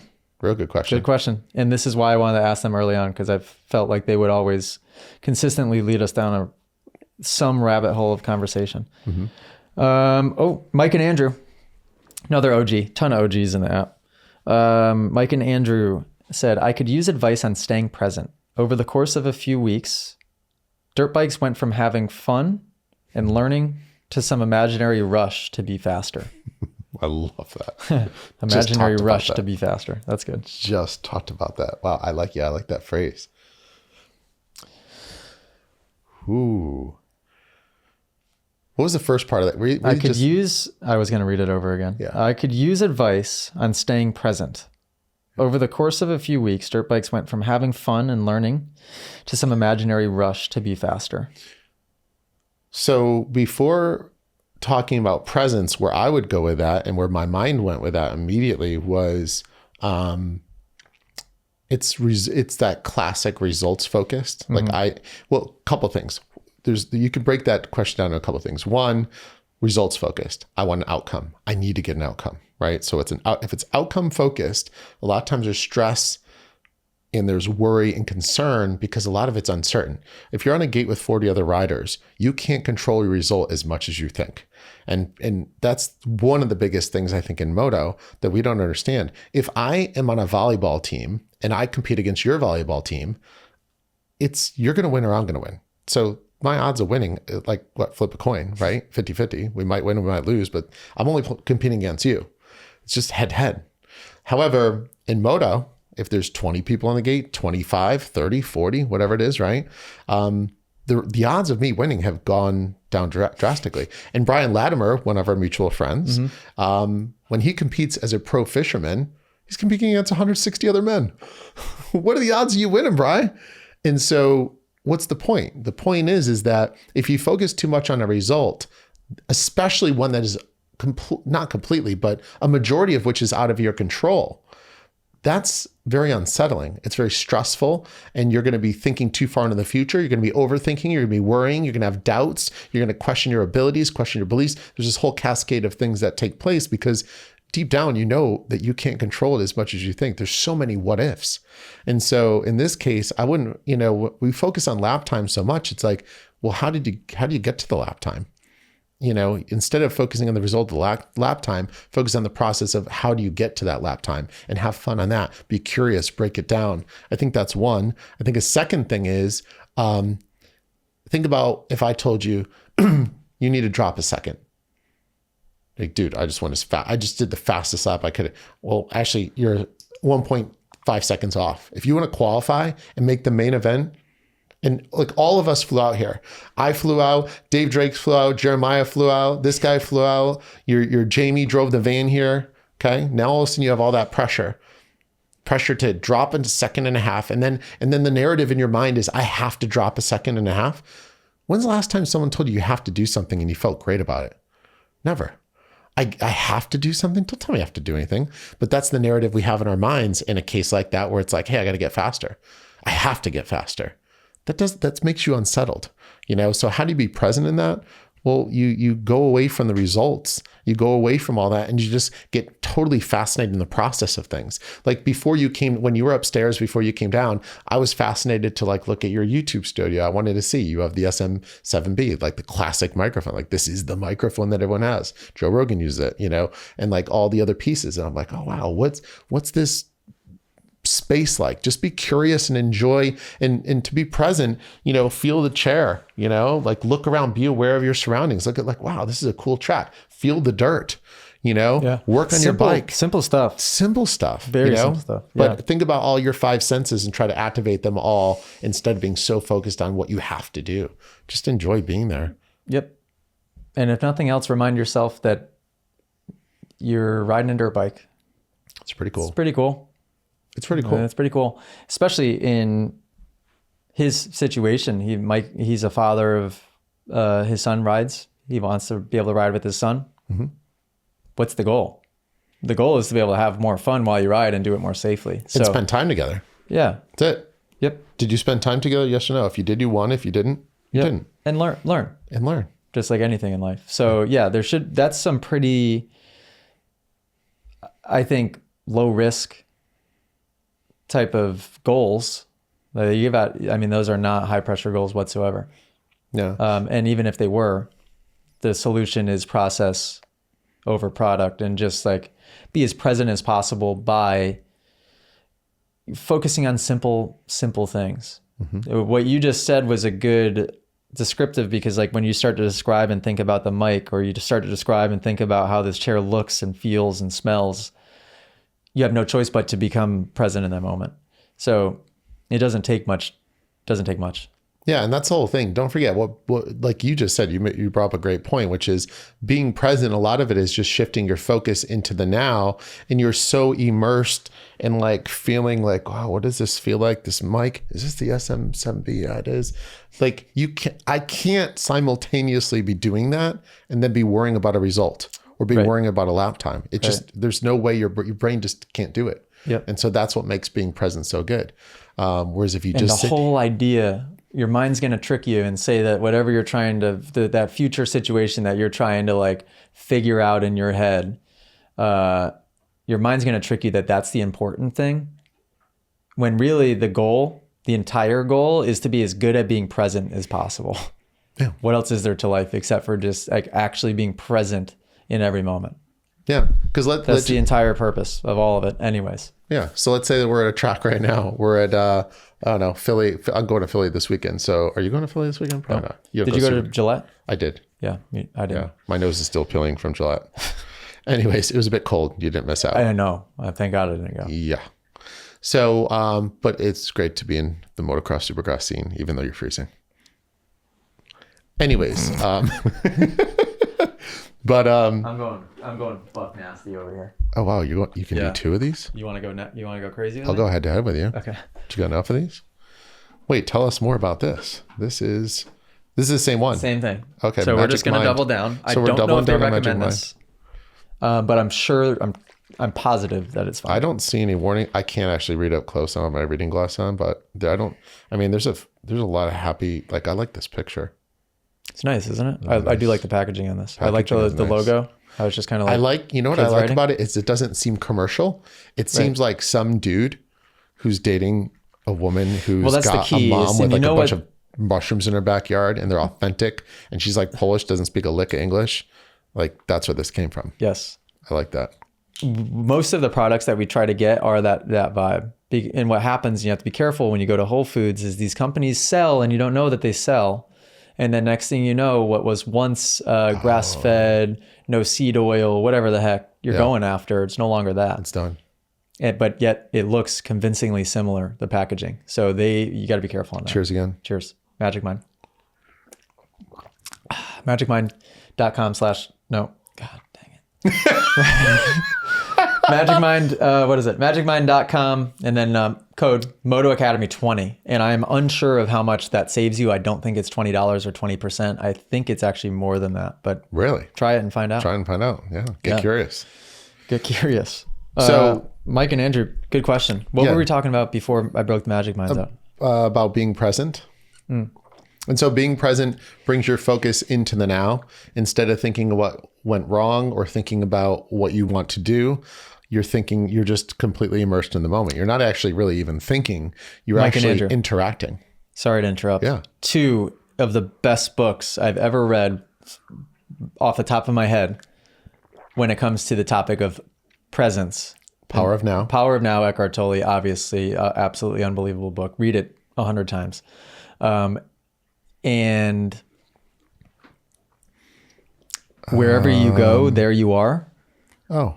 If you haven't read that book, no, you will love it. Who's the author? John Kabat-Zinn. Oh. He's the meditation expert. Other very popular books as well. He's from Mass. Is he? Yeah, he's like one of the fathers of like meditation. Okay. That would make sense because that book is some of the best meditations you'll ever read. Mm-hmm. That's super applicable. I was able to visualize them like nobody's business.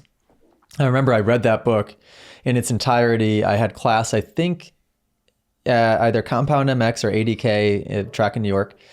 Went to fly out the next morning. Flight got delayed to the following morning. So I got stuck in Albany, New York, maybe, or I don't know where I was for 24 hours. And so what I did is I got a hotel down the road and it was a beautiful day. It was probably 65 degrees out. The hotel was right on a walking trail. And I took that book, went on the walking trail, sat on a bench and read the book for 5 hours and finished the book. And it was like the best day ever. And I was so present because I was reading that book. It was awesome. Wild. So I would read it and I would this is kind of my process and what I do. I do it on flights. Anytime I read, I'll kind of get into that state and I can feel it where whether I want to or not, something will happen and I'll start spewing ideas. like ideas just begin pouring out of me. So now I'm like, I always, anytime I read, I have either a pen or a highlighter with me, and I'll have my notebook with me too. And I just write like a madman. And so that's why I spent the day doing either that, or I wouldn't write. I'd force myself not to. And I would just go really, really be present, like looking at a tree or something stupid in nature, you know, like just enjoying the feel of the breeze or whatever it was. And it was like the best day. Yeah, and think about it. When you free your mind, that's when all the ideas come to you. Things come to you. The answers and clarity comes to you when you free your mind with the gibberish. Yep. Man, I'm getting good at it, and it's fun to be good at that. That's like what I mean. That's what people would consider like genius. Yeah, is a person that is extremely, you know, good at being able to consciously drop down into that vibration, and it's just like all of a sudden, boom, you are still, ideas flood to you. It's awesome. My best ideas come in the morning. In the morning, I sit in theta a little bit. That we talked about brainwave states, I think, before. And that's so also, theta is like when you wake up. So when you go to sleep, basically think of your brain as like a computer that is shutting down. So it's dropping down from beta to alpha to theta to gamma, whatever it is, as you're dropping down as you go to sleep. When you wake up, goes the opposite. So you pass through theta is the key one each way, which is why you're most suggestible right before you go to bed. It's probably the most effective time to read or meditate or to learn anything or to, you know, have mantras or something that you're saying to yourself. I have a couple conscious auto suggestions that I give to myself right before I go to sleep and when I wake up in the morning. And then in the morning, same thing. I like so, that. Sorry to interrupt. No, I like that. Oh, you know, you didn't tell me. What's the topic of your book? So what's going to come out this year will be a gratitude journal, and it'll / Moto log.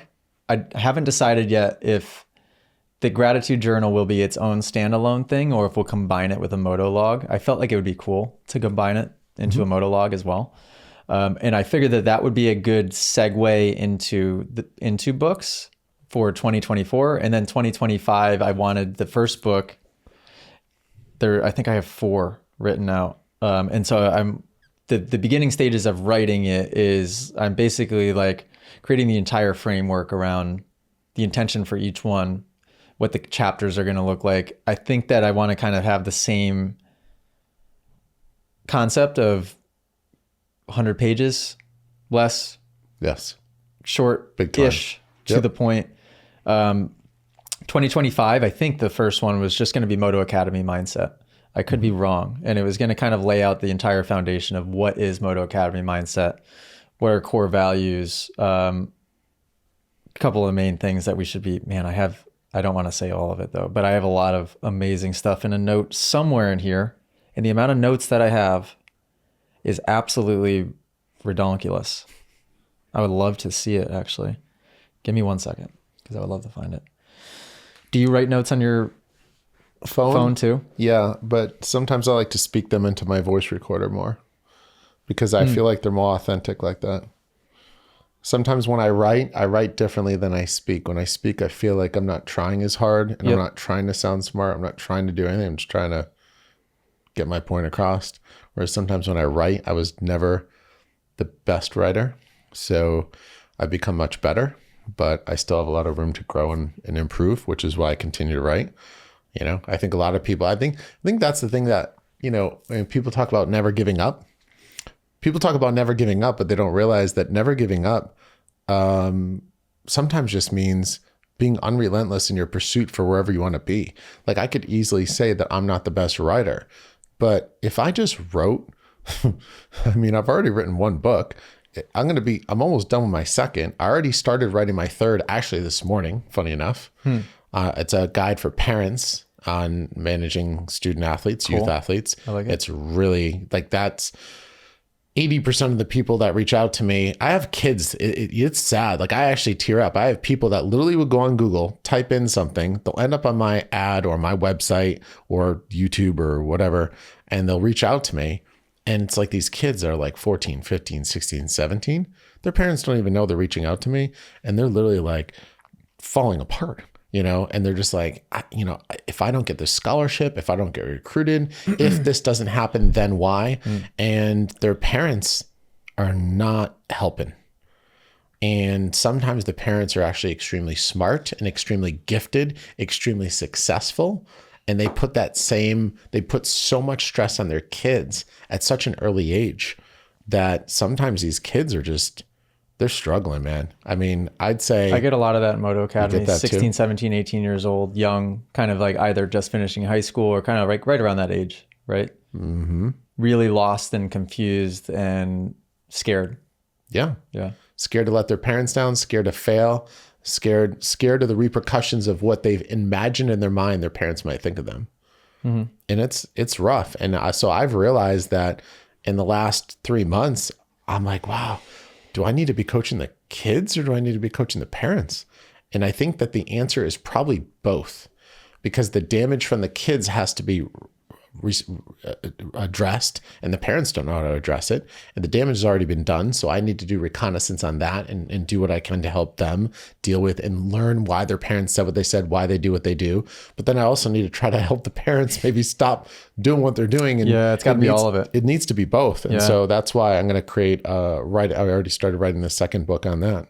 So I don't want to say too much on the other ones. I have a whole don't say anything. There's 3 and I don't know if the timelines will be accurate or not, because it's not on our rocks, or it's not any of our main focal points at the moment, but 2025, 26, 27.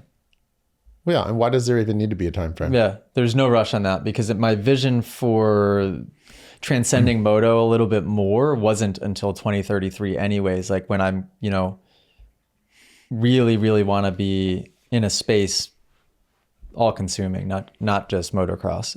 It's already going that direction early on. But I really want, by 2033, like the goal is to really transcend beyond motocross. So that's plenty of time. That's plenty of time. I got a question for you that came up the other day and I thought it was interesting.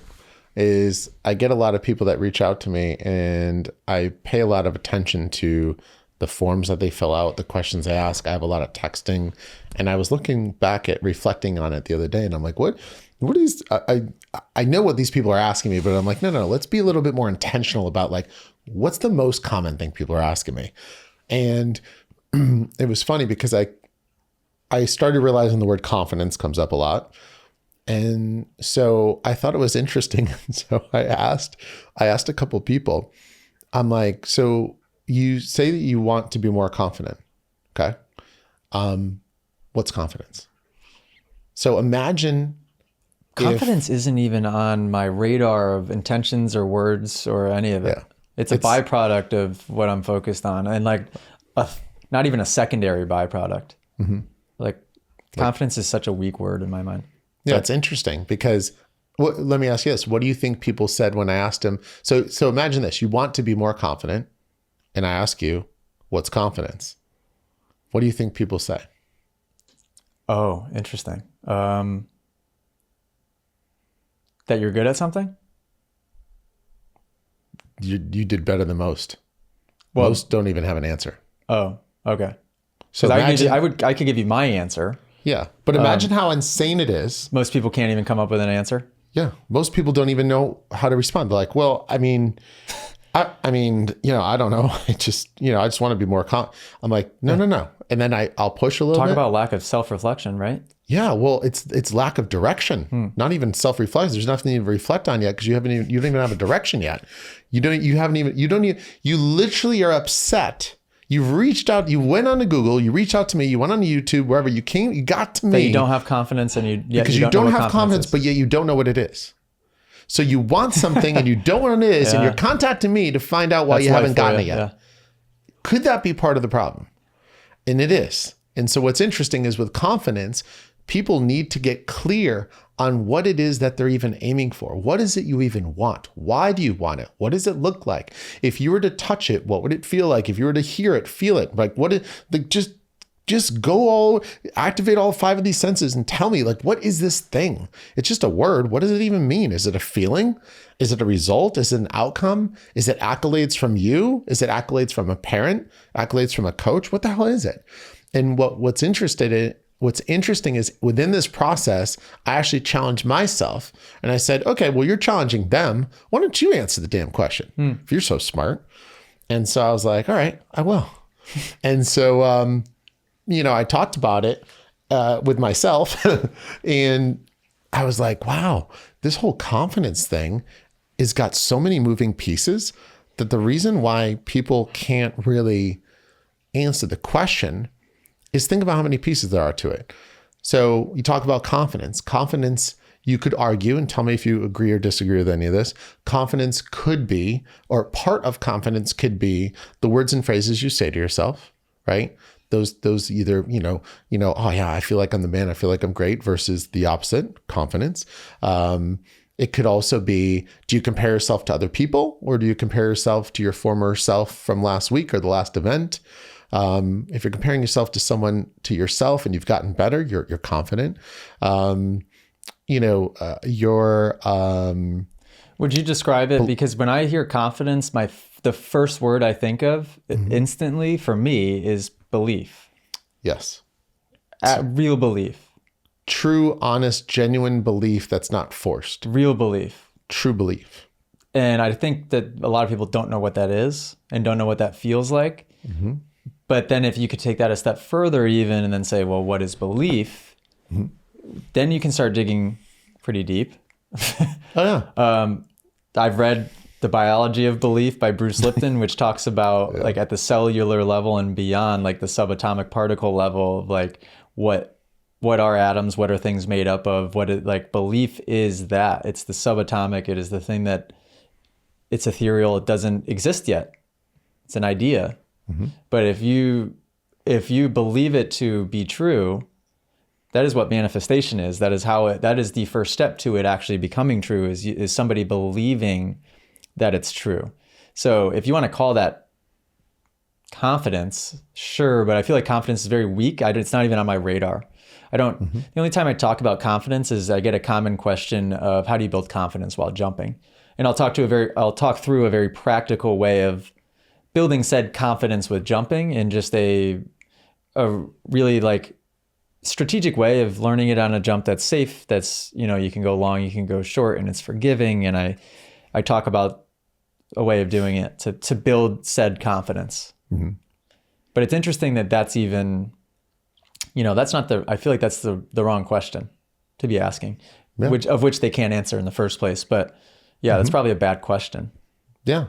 Right? Maybe? Yeah. Oh, yes. I mean, well, it depends. It depends. I guess a question is it really a bad question if it doesn't get you to ponder in a way that brings you down a road that brings you to a solution to whatever this destination you're looking for is? I mean, I guess the question, just the fact that you don't have an answer to the question makes it a good question. Because like, wow, I'm aiming for something I don't have the answer to. Like, that's a great question. I need to think about this. But I think a lot of people, once again, don't realize the power of these questions. And then the other thing is, second question I'll get is, well, how do I help my kid believe in themselves? Well, what is believing? What is that even? I don't know what that is. And sometimes I'll even, just for fun, be like, well, imagine, I don't really know what that is. What do you mean? What do you mean believe in themselves? Like, what do you mean? And that's a tough question too, because it's very closely related to confidence, right? So if I asked you that, what is believing in yourself? What does it even mean?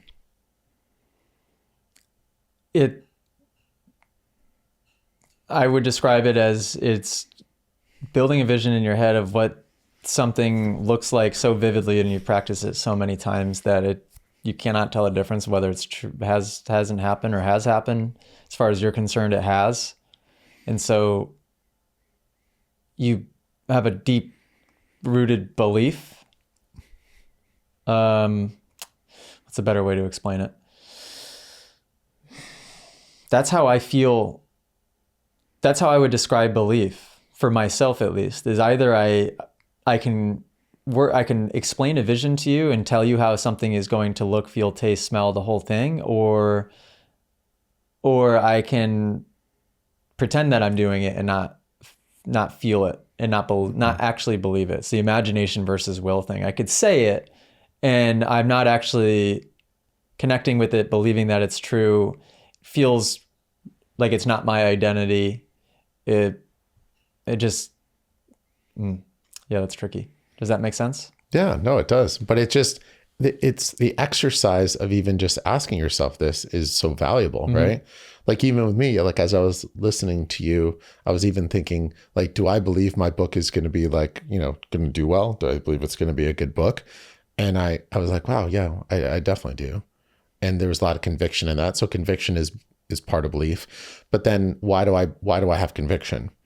Well, I have conviction because when I think back to how much research, how much thought, how much pondering, how many times I took a section out, rewrote it, rethought it. And I think about how many times I've had conversations with pro athletes or amateur athletes that I've gotten specific results regarding this topic. I start to realize that once again, there's so many pieces of anecdotal evidence that I have in my memory of things that I've said, done, experience I've had, or given to others. It formulates my belief and conviction. And so really belief comes from, I just think, stacking up enough cards and enough receipts, right? Like here, maybe it's receipts, right? What is a receipt? A receipt is, hey, I paid up. I paid. What do you mean I paid? Well, I went to the gym. I paid my dues. I went to AJ's Motocross Academy 17 times. Michael Phelps would talk about making deposits into the bank each session. And then when it came time for the Olympics, he had so many withdrawals that he could take because he had made so many deposits. So that's a good way to describe it. It's like, having a vision of the that type of person that you want to be, and then in every single avenue of your life, making those deposits and being that type of person, right? And then that forms an undeniable belief, whether it has or hasn't happened yet. Rob Dyrdek has a podcast that I love and love listening to him. And he was talking about how he will be a billionaire, and it's a guarantee. He said, barring aliens, an asteroid impact, and some type of zombie apocalypse. And he goes, matter of fact, it'd probably have to be all three at the same time. He goes, I will be a billionaire. Right. And it's like, cause he's done it. It's done. It's done. He sees it.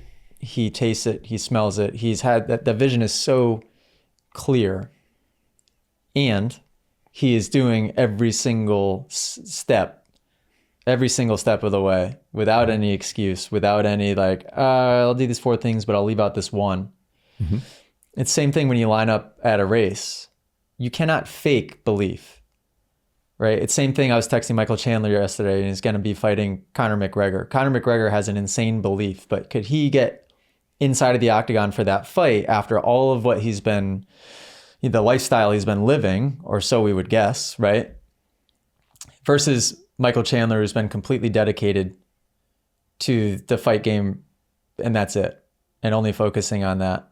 If both guys are into and understand belief at the highest level, it's going to come down to which person actually believes in their preparation and the work that they've done leading up to it, because you cannot fake that belief. You can't. Right? The camera might make you buy it. A fan may make you buy it, but everyone else around you might buy the fake belief, but in your heart, that's where you feel it. The belief is here. Yeah. It's right in your heart. That's where the energy of belief is, in my opinion. And you can feel it, you're just like, oh, I just felt like this is my weekend. You already felt like it's a feeling, it's a belief, it's an emotion, it's an energy. And with Chandler, like, do you feel he has that belief? Yes. Yeah. You can hear it in the way that he talks. The first thing when I was texting him, I responded to him and I said, watching your stuff, I said, it's exciting because you're in a good place. You could tell. You just listen to the way he speaks. Yeah. So it's fighting. Anything can happen. But like in leading up to it, that's what you think about. And when you think about when people line up in Supercross, the way that I would feel trying to fake some belief because I wasn't prepared. And I cut so many corners that like, of course you're not going to be competitive, and of course you're not going to believe in yourself, and of course you're going to search for excuses. Duh. Yeah. Yeah, and also with Rob Dyrdek and probably Chandler, like you also have to develop a process that you refine over time. Like, so my process, you know, I don't have like so much a formal process, but like the way I approach anything, I'm like, all right, you know, like I do some business consulting on the side too. And so I'm consulting for this product that this former NASA engineer created called the Thermodome. So it's this like helmet you wear for like hair regrowth. And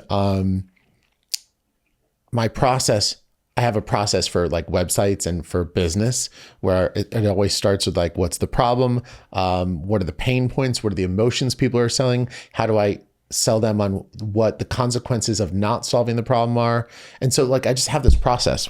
I just have this process for managing things, and the process itself has been rinsed and repeated so many times with my websites. And I've consulted on maybe at this point, honestly, probably over 500 websites. I've done this since 06. So it's like another side hustle I have, but it's it's like the third side hustle I have.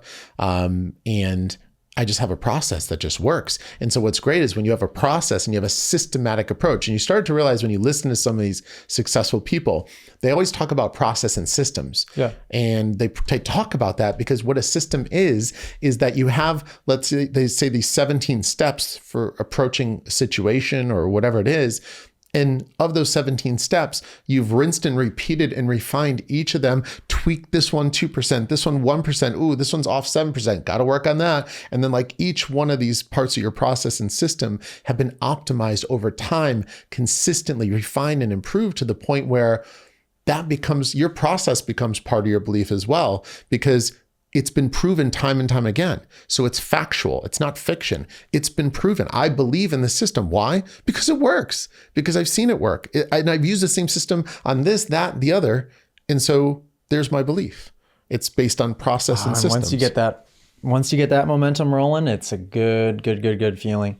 We recently actually implemented like the EOS system, which is a book I read called Traction by Gino Wickman, the entrepreneurial operating system. So it's a really amazing, simplified way to be able to organize a business in between 10 to 500 employees. So relatively small businesses, but it's all systems.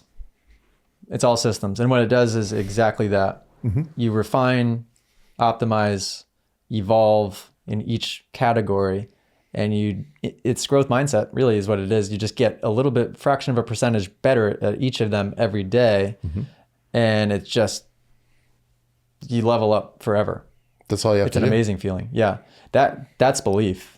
Yeah. I guess for sure. Because that's, first of all, once you start getting the systems in place, trial and error, making the mistakes, evolving the system a little bit. And now you get to like where we are with Moto Academy now, it's undeniable belief. Like you cannot even, you couldn't prove it otherwise. Yeah. Right? And so at the core of your belief in the Moto Academy is that you've always strived to do a better service and to give more value. And in order to do that, you got to get curious and you got to explore, well, how do I recruit different employees? Part of your process. How do I have a better experience inside the app? Part of your process. How do I onboard people faster and easier so they don't get confused when they're in the app? Part of the process. And so your curiosity, if you bring this whole thing together, we've talked about, it's like your belief in yourself is your process, not your outcome. It's delivering service and value. It's focusing on how you can grow and be better, growth mindset. It's also being intentional, waking up every day and saying, what's something I could do to make the Moto Academy better today? You know, and you start to realize that all these things start to come together, and belief is not just this one little thing. It's all these small little things that just join in together over time. It's almost like taking a Lego set together, and then eventually you have these little pieces, and they don't, there's a blue piece here, a small yellow piece here, and it's all scattered, doesn't mean anything. But once you start putting all the pieces together and you start building this thing that at first you're like, oh, am I getting anywhere? Am I building anything? They just got a bunch of blocks together. And before you know it, you've got this structure that actually looks like whatever this Lego set is designed to build, and you have this outcome and result that you wanted that didn't feel like it was possible because all these broken pieces until you put them together and it made everything work and fit together. That makes sense. I like that. I just listened to, not just, but within the last 6 months, probably a podcast with Tony Robbins and Dean Graziosi. Theo Vaughn. Oh, that dude's funny. Have you heard this interview? I have not. Oh, it was great. It's really good because Theo is like, he has struggled with depression. I think still currently does. He does. And also addiction. Yeah. But is aware. He's like starting to break out of he's starting to figure it out. And so it's just I don't know why, but a few of the things that you just said made me think of that interview, and it's a great interview. And I think that he might have actually hired Tony, I think I think so. That would make sense. I'm not 100% sure, but I think that might be why he was on the podcast. So I got 2 more, and we don't have to make them quick, but we'll end the podcast after we answer those 2. Sure. 7:00 already. Oh, wow. From Putter. Shout out Putter. I would like to hear about how to remove... Magic Mind. Magic Mind has got me tongue twisted over here. I would like to hear about how to remove the excuses we convince ourselves are real that keep us from starting the hard part of a journey we know we need to take. Hoping for a world record length podcast. We're giving it to you. We're at 2 hours and 6 minutes. We're breaking records. By the time this one's done, we'll have broken the Moto Academy record. Really? Wait, Yeah. no, last time I was here, it must have been closer to 3. Was it? I think Might so. have been. We'd have to check into it. Hey, we're going This for it. could be, you and I could have one and 2 together. Yeah. Maybe. So we're striving big. I'm going to read it one more time. Yes. I would like to hear about how to remove the excuses we convince ourselves are real that keep us from starting the hard part of a journey we know that we need to take. Would like to hear about how to remove the excuses we convince ourselves are real. So the key that I hear on that is to convince that it's so the problem with the excuse is you've convinced yourself that it's real. So why don't you convince yourself that it's not real and it's just an excuse? That's where my mind first goes. And then also sometimes I also think you just do the thing. There is a video that you have to, can you play videos on this? Can we inject a video into this podcast? I'm sure. All right. So real quick. Right now? Yeah. We'll do, or can you do the audio? It's 51 seconds. Okay. Type it, go into YouTube and type in "doing the thing," Okay. and it should be like Chris Williamson. This is pretty cool too. This is one of my favorite videos recently. 51 seconds, you'll see it on YouTube. Doing the thing. I think if you just type "doing." Oh the, yeah, doing I the love thing. Chris Williamson. Yeah. So I fell in love with an essay by Strangest Loop, and it is a list of things that are not doing the thing. So here is a list of things that are not doing the thing. Preparing to do the thing isn't doing the thing. Scheduling time to do the thing isn't doing the thing. Making a to-do list for the thing isn't doing the thing. Telling people you're going to do the thing isn't doing the thing. Messaging friends who may or may not be doing the thing isn't doing the thing. Writing a banger tweet about how you're going to do the thing isn't doing the thing. Hating on yourself for not doing the thing isn't doing the thing. Hating on other people who have done the thing isn't doing the thing. Hating on the obstacles in the way of you doing the thing isn't doing the thing. Fantasizing about all of the adoration you'll receive once you do the thing isn't doing the thing. Reading about how to do the thing isn't doing the thing. Reading about how other people did the thing isn't doing the thing. Reading this essay isn't doing the thing. The only thing that is doing the thing is doing the thing. Was that him? Like he wrote that? no, it was someone else, I believe. That's great. It's amazing, right? It's great. And so That's great. The reason that came to mind is when you're making excuses, just do the thing. Yeah. You know, I'm never going to be good at writing a book. Just start writing. Just start right where you are. Yeah, I'm never going to be good at moto. Just kickstart that bike and go. Let give it a little throttle. See what happens. And it's just one foot in front of the other. Just there's no better place to start than right here, right now, because otherwise, that is the exact type of personality that is sort of what you had talked about a little bit earlier, the person that's 1 foot in, 1 foot out. They recognize that they need to make a change, but yet they're not ready yet. And they'll always come up with excuses as to why they can justify why they haven't started yet. Yeah, and why do you think people make excuses? To justify why they're comfortable being in however they're living, and why they shouldn't That getting to and that fear. Yeah. Because you're actually afraid of, what's odd is that you're afraid of, I mean, to simplify it, you're afraid of the success. You're afraid of the success of whatever you want to be, because you're so wired into these ways of being that make you unsuccessful and make you ways that you don't want to be, that it's so known and it's so comfortable that you are literally afraid to make the change to then do the thing that's going to actually help you. As crazy as it is, it's more people. The power of comfort and familiarity and certainty is so powerful that a victim would rather feel the comfort of being a victim because it's familiar, it's safe, and it's known, than exploring the unknown of not being a victim. As crazy as it sounds, trust me, it's a fact. Yeah, 100%. And maybe be easy on yourself, knowing that that isn't just you that thinks that way, if you're thinking that way, right? Mm-hmm. That is scientifically proven that, like, that's how the neuroplasticity works. That's how your brain works, and that it forms connections.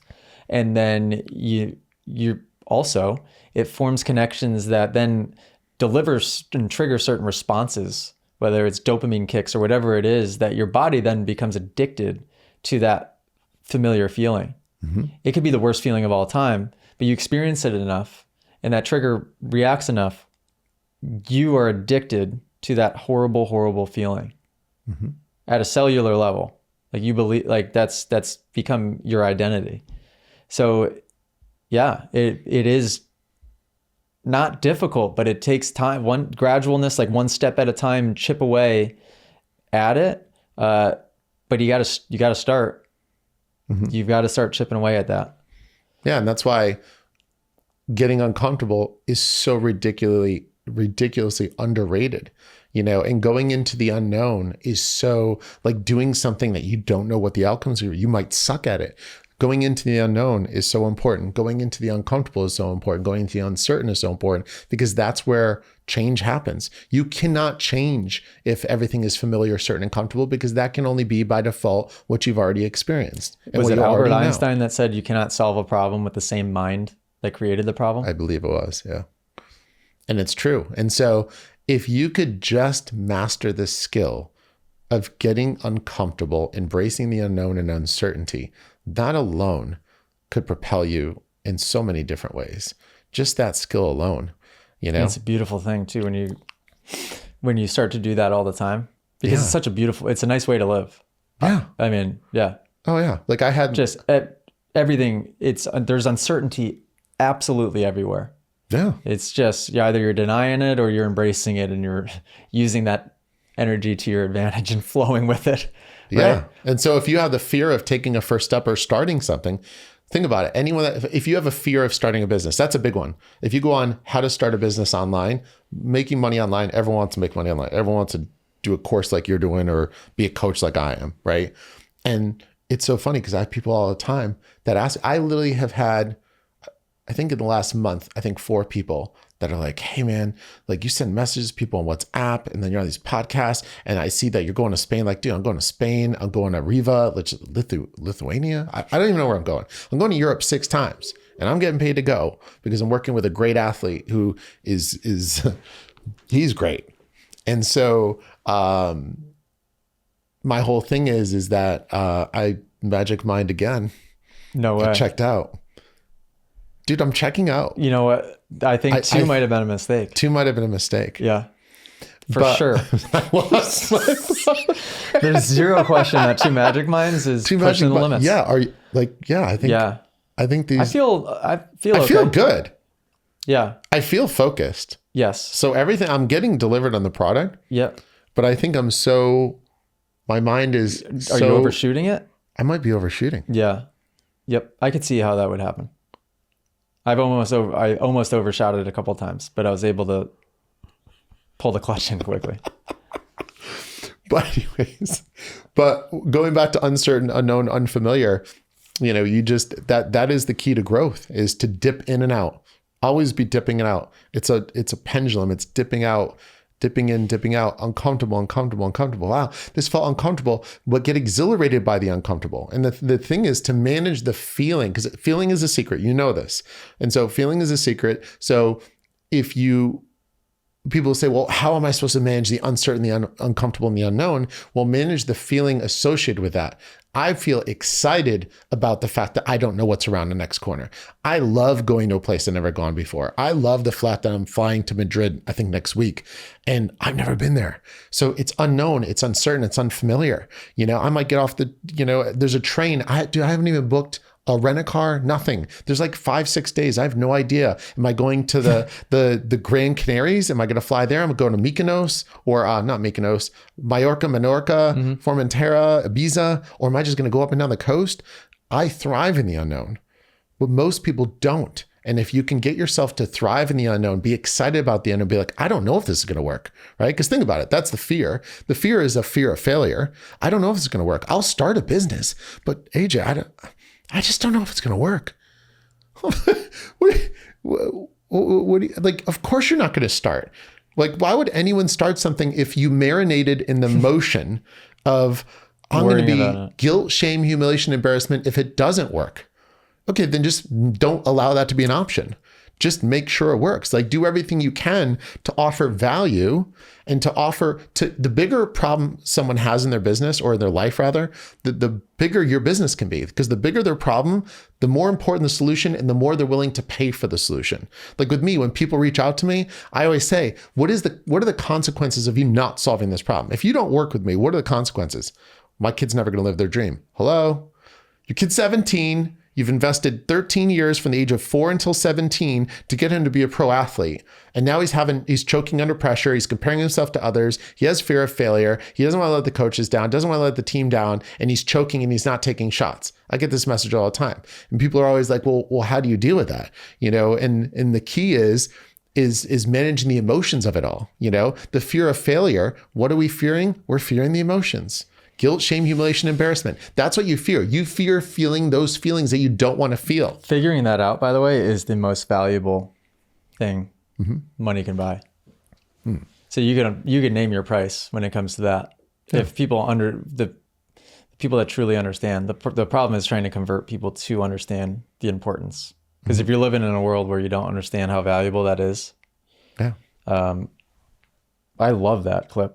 I listen to his stuff all the time. I haven't heard that before. Doing the thing. Doing the thing. How does that not have more views? Only has 32,000 views. Well, that's not even his account that posted that. Oh, my bad. It's got to have more than that. So if you guys want to look it up, if you're listening, if you want to save it or find it, Chris Williamson. Doing the thing. Doing the thing, just on YouTube. And it was 51 seconds, exactly. 51 seconds. It's amazing. Premix Papa here. We got a video from Premix Papa. So hopefully you'll be able to see it here. Extra credit. OG member, unbelievable haircut, awesome glasses. Is there a fade? Flawless technique on the bike. Really? Yeah. Oh. Andy's a looker? Oh, yeah. Watch.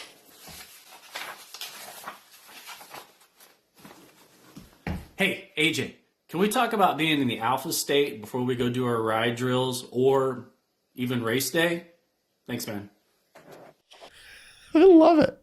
Oh my He's God. the man. Yeah, this guy's all right. Yeah. I like him. He's high level. He needs his own podcast. Yes. Does he have one? Oh, no. But Premix Papa. I would love to collaborate with him on that. He I would needs love to to podcast with Premix Papa all the time. I've done one with him. You have? But I would love to do it regularly. Yeah. Very smart. So what was the question again?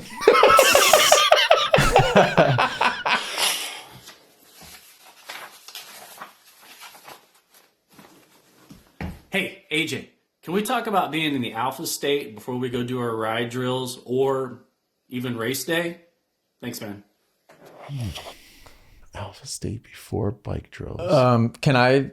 Yeah. I want to hear what you say. So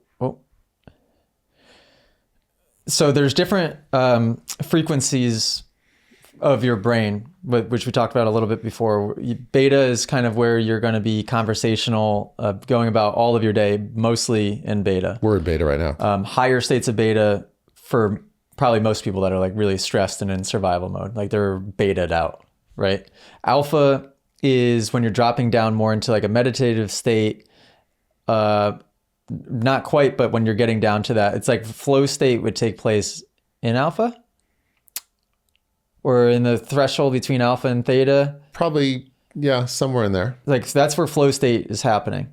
So there's practices that, and we have an unbelievably awesome business idea that I came up with yesterday. Can I say it yet? I wouldn't. Well, I think it's gonna be ready by the time this is out. If editors know, if it's not out yet or not within very soon being out, Grant, don't put this in. We're doing, do you ever see in my Supercross races, Mechanic Dan will rip off a piece of duct tape and write one mantra or one word, something on my crossbar pad, and he'll plop it on my handlebars. And we have a collection of, over the last few seasons, all of these stickers. So we're collaborating with a graphic company to do stickers that look like duct tape. And you can buy packs, like you would buy Cards Against Humanity. And so you can buy extension packs. Brilliant. I love it. AJ's race mantras, mindfulness, technique reminders, like all of these extension packs that you could purchase. But the idea isn't to be staring at that sticker as you're out there riding, right? And we're going to have a QR code that you can scan and watch a video of me teaching you with each one specifically. Like, okay, this word is, I can't think of a better one at the very moment, breathe. So your intention today, each time before you get on the bike, is to, when you swing your leg over the bike, put your goggles on and start the bike. The next thing you do is you look down at that sticker that says breathe. That's going to be your anchor to set your intention for that specific moto. You're going to do this while taking 10 deep, really slow breaths. And on the 10th breath, like exhale for 30 seconds. And the goal of that is to get you down into the alpha state while setting that very specific intention for that moto. That's going to be the purpose of these bar pad stickers. And so for each one, I'm going to give a specific meditation induction to get you down into alpha to be able to be most effective with that one mantra, one line, that one intention. Pretty decent idea, It's beyond decent. It's guaranteed. Yeah, that's a great one. It's amazing. Yeah, I saw you post something recently about, I think you had a post recently. Yes. Yeah. Yep. It's a brilliant idea. And it's a great habit until these come out. It's a great habit to get into. And even just posting notes. Put a post note on your shirt, on your refrigerator or somewhere, even your mirror. Be like, did you send an intention today? What is your intention today? Just something. We need reminders. Like reminders. Yeah. And learn to meditate on that intention. So like a meditation, when you get good at it, like one book that really resonated with me on this was Jose Silva's mind control method. Yeah. And he teaches meditation inductions to go from like, 10 minutes, 5 minutes, 2 minutes, 1 minute, 30 seconds, all the way down to, he teaches when you get really good at it, you can put your pointer finger and your thumb together, and in 5 seconds, you can get into a meditative state, which I'm starting to get pretty good at. And when you tie that to an intention and a thought, you're getting there. Oh, yeah. You're getting there. Yeah, Jose Silva's Silva method is real. Oh, it's insane. I mean, there's practices in which you can use that for memory recall, to remember where you placed something or where you forgot something, or just any memory that it's not that the memory has disappeared. It's in your brain forever and always. In fact, he would argue that it's connected memory of everybody. Yeah. Yeah, the collective consciousness. You have memories of the collective consciousness of every single person that not only lives today, but that has lived ever. So you can that's hard to think about, right? But he claims that you can get so good at this that you can remember basically anything. So it's certainly easy to be able to go down into a meditative state quickly, into alpha state, so you can get into that flow mode with that one intention. Or if you forget the dirt bike, if you walk by your fridge, every time you go to open your fridge, you look at this one Post-it note, and it's that Post-it note, when you see it, is a trigger in your mind to go through the meditative induction of taking your 10 breaths or whatever it is while meditating on that mantra or that thought or that word and that intention.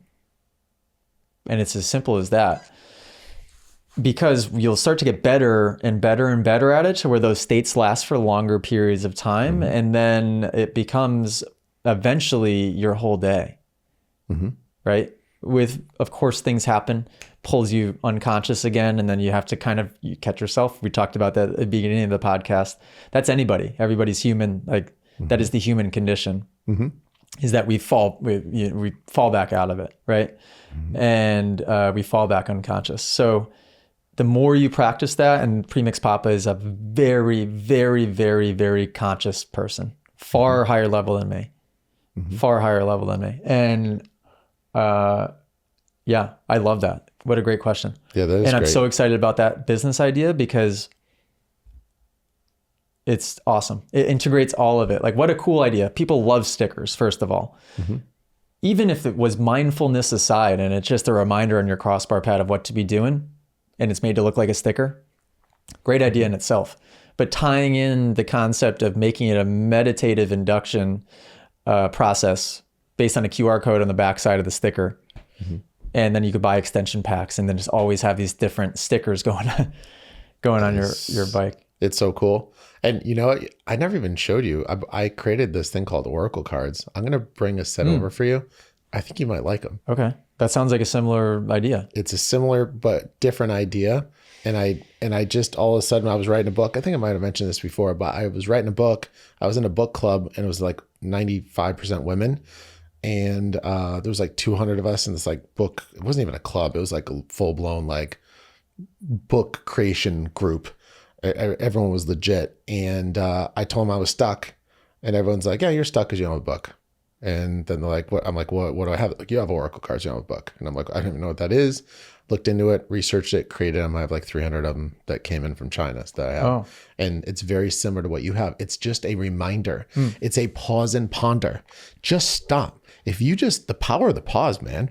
I love that. I have like words that kind of like get hot for. Yep. Pause and ponder, 2 words. Hot. I actually got so hot for him one night. Actually, I woke up in the morning with a hot sweat, and I went on. And this probably wasn't smart. Well, maybe it might have been smart. It might not have, but it was definitely impulse. I was like pauseandponder.com. I'm like, God, dude, that's it. Because if you think about it, we've mentioned this several times in this podcast. It's to be conscious.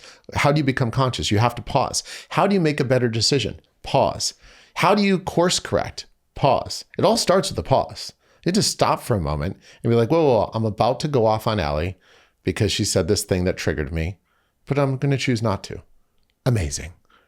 Right? I'm about to do this thing and react the way I normally do and get the same result that I always get that I don't want. But I'm going to pause and ponder what a different outcome might be or a different action I can take or a different move I can make. I can walk away from this. Was the website taken?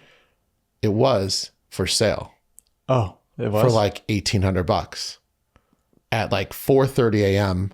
I'm like, that's the deal. Yeah, within 5 seconds. You got it? Yeah, of course. I bought it.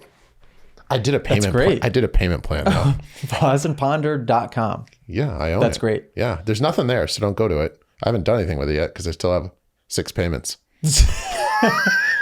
That's great. But in 6 months, after 6 payments, Pause and Ponder will be alive. So if you're listening to this in 2025, go to pauseandponder.com. Yeah, but like, isn't it the power of the pause, man? Yep.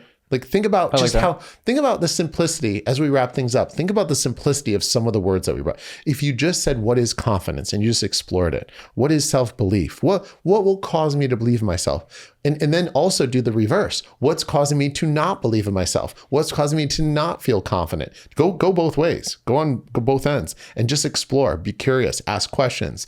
And you talk about belief, and then also just pause and ponder. Going from unconscious to conscious. That's what that does. It moves you from the habitual pattern of thinking, acting, and feeling the way you are, getting the same result. And the power of the pause is to give you an opportunity to do something different, to think something different. To be like, oh geez, I don't feel like I want to hit this jump. Whoa. Okay. Pause for a sec. Why are you thinking that? What are you thinking? What is the consequence of this action? Is it really true? Like, do you really have the ability to hit this jump or do you really not? Like, what do you really think? Like, be honest. Do you think you can do it? Well, yeah, I think I can do it. Just fucking go do it. You just think, I don't know. There's so many cool things. And I just hope that people, when they listen to this podcast, they just take one thing. I did a group coaching call on Monday because I have my one-on-one clients for pro athletes, and then I have my group coaching call every Monday at 7 p.m. Eastern Standard Time till about 7:40 on Mondays. And we also have some like lessons during the week. And so I just remember the other night, I was just like teaching my class and I was like, wow, I really felt like I brought the heat. And I did it with the power of questions. I actually had fill in the blanks. I basically went on and I said, I am confident when. I'm like, Peyton, fill in the blank. It's like, I am confident when, and then like everyone gets to listen to it. And then, I can't stand it when my parents blank. That one caught fire. Everyone had something to say on that one. But at the end of it all, I just remembered, I was like, wow, this is a blast of information, all that. But I'm like, guys, when you're done with this class, all I ask you to do is one thing, is just pause and ponder one thought, one comment, and envision yourself putting it into motion and action and feeling what that outcome result would be, and have a nice night. And that's the thing that you have to do. And so I hope that anyone listening to this podcast were to take one thing, just one. Doesn't have to be two, doesn't have to be three. Just sit with it. Like with him, when he talks about alpha, like be curious about alpha. What is alpha? Watch a video. Just explore, be curious, learn about it, growth mindset, right? Find out things that you don't know and then envision what it would be like in your life as part of who you are. And I just think that's a big thing for us to do. Information once is not enough. One thing is powerful. It's good. Power of one thing. I think there's a book on that. One thing. There is a book. One thing. Just one thing. Just get away. You could listen to this podcast multiple times. Yeah. One thing. It hits different. One thing at a time. And it'll hit different every time. That's why you and I read books multiple times, is because it hits different depending on where you're at. And that's why it's so important to think that you can't just tell someone one thing one time. Like parents, like one of the classic things is parents will be like, keep your eye on the ball, keep your eye on the ball. Like that. First of all, keep your eye on the ball is a classic statement. It just stresses people out and it doesn't work. So it's kind of because you're commanding and demanding someone to do something that puts pressure on them. They're not going to keep their eye on the ball. But, like if I was a parent and I caught myself saying that and I'm like, wow, this doesn't seem to be working. Just be curious, explore that one thing. Why do I keep making this statement? What outcome or result am I looking for? Why am I not getting the result I want? Is there a different way I can approach this? What if I did it this way? I don't know. What if I did it that way? I don't know. Try it out. See what happens. Can we do more episodes? Yeah, of course. Okay. How many people are still listening? 6. Is this live? 2:30, 2 hours, 32 minutes. Nope. But for the 6 people still listening, I'm going to shout out 6 people. Driver Jamie. Shout out Driver Jamie. Shout out Premix Papa. Oh, Premix Papa is definitely there. Absolutely. Shout out Real GP for the awesome question as well. Yeah. Shout out Putter for the awesome question. Tom and Jerry. Shout out Mike and Andrew. My bad. I'm definitely calling them Tom and Jerry for now on. Tom and Jerry, shout out to you guys. Big shout out. Big shout out. Cool. That was very good. Hopefully it sounds good. Hopefully it looks good. The studio's still new to us, but rate the space 1 to 10 so far. The clothing vibe, rack was smell. Smells neutral. Okay. I like the blues and the whites. It looks like a not a warm white. What's the opposite of a warm white? Cool white. That's right. So cool. I don't know why. Hey, shout out to Magic Mind. So I like the space. I think the lighting's simple. I think it's comfortable. I think the chairs are nice. Right. You didn't look like a T-Rex from my angle, which is nice because that would have freaked me out a little bit. Do you like the sheep? Yeah, I know. I think all sheep should die, and I think they should end up as a chair. What better way Were you comfortable? to die? How was the temperature? A little brisk. I mean, if you look at this one or this one, that's not excitement. That's temperature related. Would you like a little bit warmer? I'd say 4 degrees, maybe 3, somewhere in that that's pocket. Quite a bit. Yeah, in that pocket. Okay. Right now, if I had to guess, I'd say that we're somewhere around 67. Yeah. I would say that 70 would probably be a target to aim for, but not to stress. I don't know how to get it warmer down here. Oh, you have no heat control down here? I don't know. I have the heat on in the house, but there's no thermostat that I know of on this floor. And heat rises, and this is down below. Oh, Lord. So now is it going to get super duper hot down here in the summertime and we'll No, have this no is control? this is gonna be amazing. Just In a month and a just half, this podcasting will in a be sauna? 70. This will be optimal temperature Yeah. in Cool. in 6 weeks. Great. So you want to come back in 6 weeks? When you can show me a thermometer at 70, I would love to come back. Great. 70 degrees. Yeah. Noted. And if you want to reach out to Dr. J, Yes, please. sportsperformanceanxiety.com is our new site. Okay. And I have moved my specialty into just dealing with anxiety specifically. It doesn't mean that's all I do, but I've hyper focused and I have a program on that is second to none. Any of the athletes that I have that I work with that might be listening know how awesome it is. You get a message 5 days a week. Cool. Each one of them is about the CALM method. So we have the C, which is change your perspective. The A, adjust your focus. The L, let go from results or outcomes. And then the M, which is move into the moment. This is how you reduce your anxiety and reduce your pressure to perform. And you don't choke under pressure when you master the CALM method. It is a very simple method that just works. And you can find that by either reaching out to me at sportsperformanceanxiety.com, RACK, RACK-racing.com, or you can also go to behindthebest.co and check out our podcast, which is And not on Instagram also. and on Instagram. Yeah, but I don't do much with Instagram. I just post on my stories. But yeah, you can find me there. But I don't know. I'm a little bitter. I don't like Zuck. We're having a tough time with all of the social. I mean, not a tough time, or we're getting more views than ever, but it's like, it's a constant. It's a constant. It's a lot of work. I've found love with paid ads. I just pay my thing and the ads come in and I don't have to do anything. Just cut a check. We're and it works. big time paid ads Yeah. lately. We stopped them for 2 years. We just started them 3 months ago, and we're starting to ramp up quite a bit. Yep. And there's ways, we'll talk about off air, but there's ways to maximize that are pretty cool and simple. So they work. Yeah, I'm curious. Okay. Moto Academy podcast, #1 podcast in motocross, by the way. We didn't say that at the beginning. No, It's true. It's not made up. it's not made up. No, this is validated, verified. And I think you got a blue check mark to prove it, right? I'm sure we got a blue check mark somewhere. Toodaloo. Toodaloo.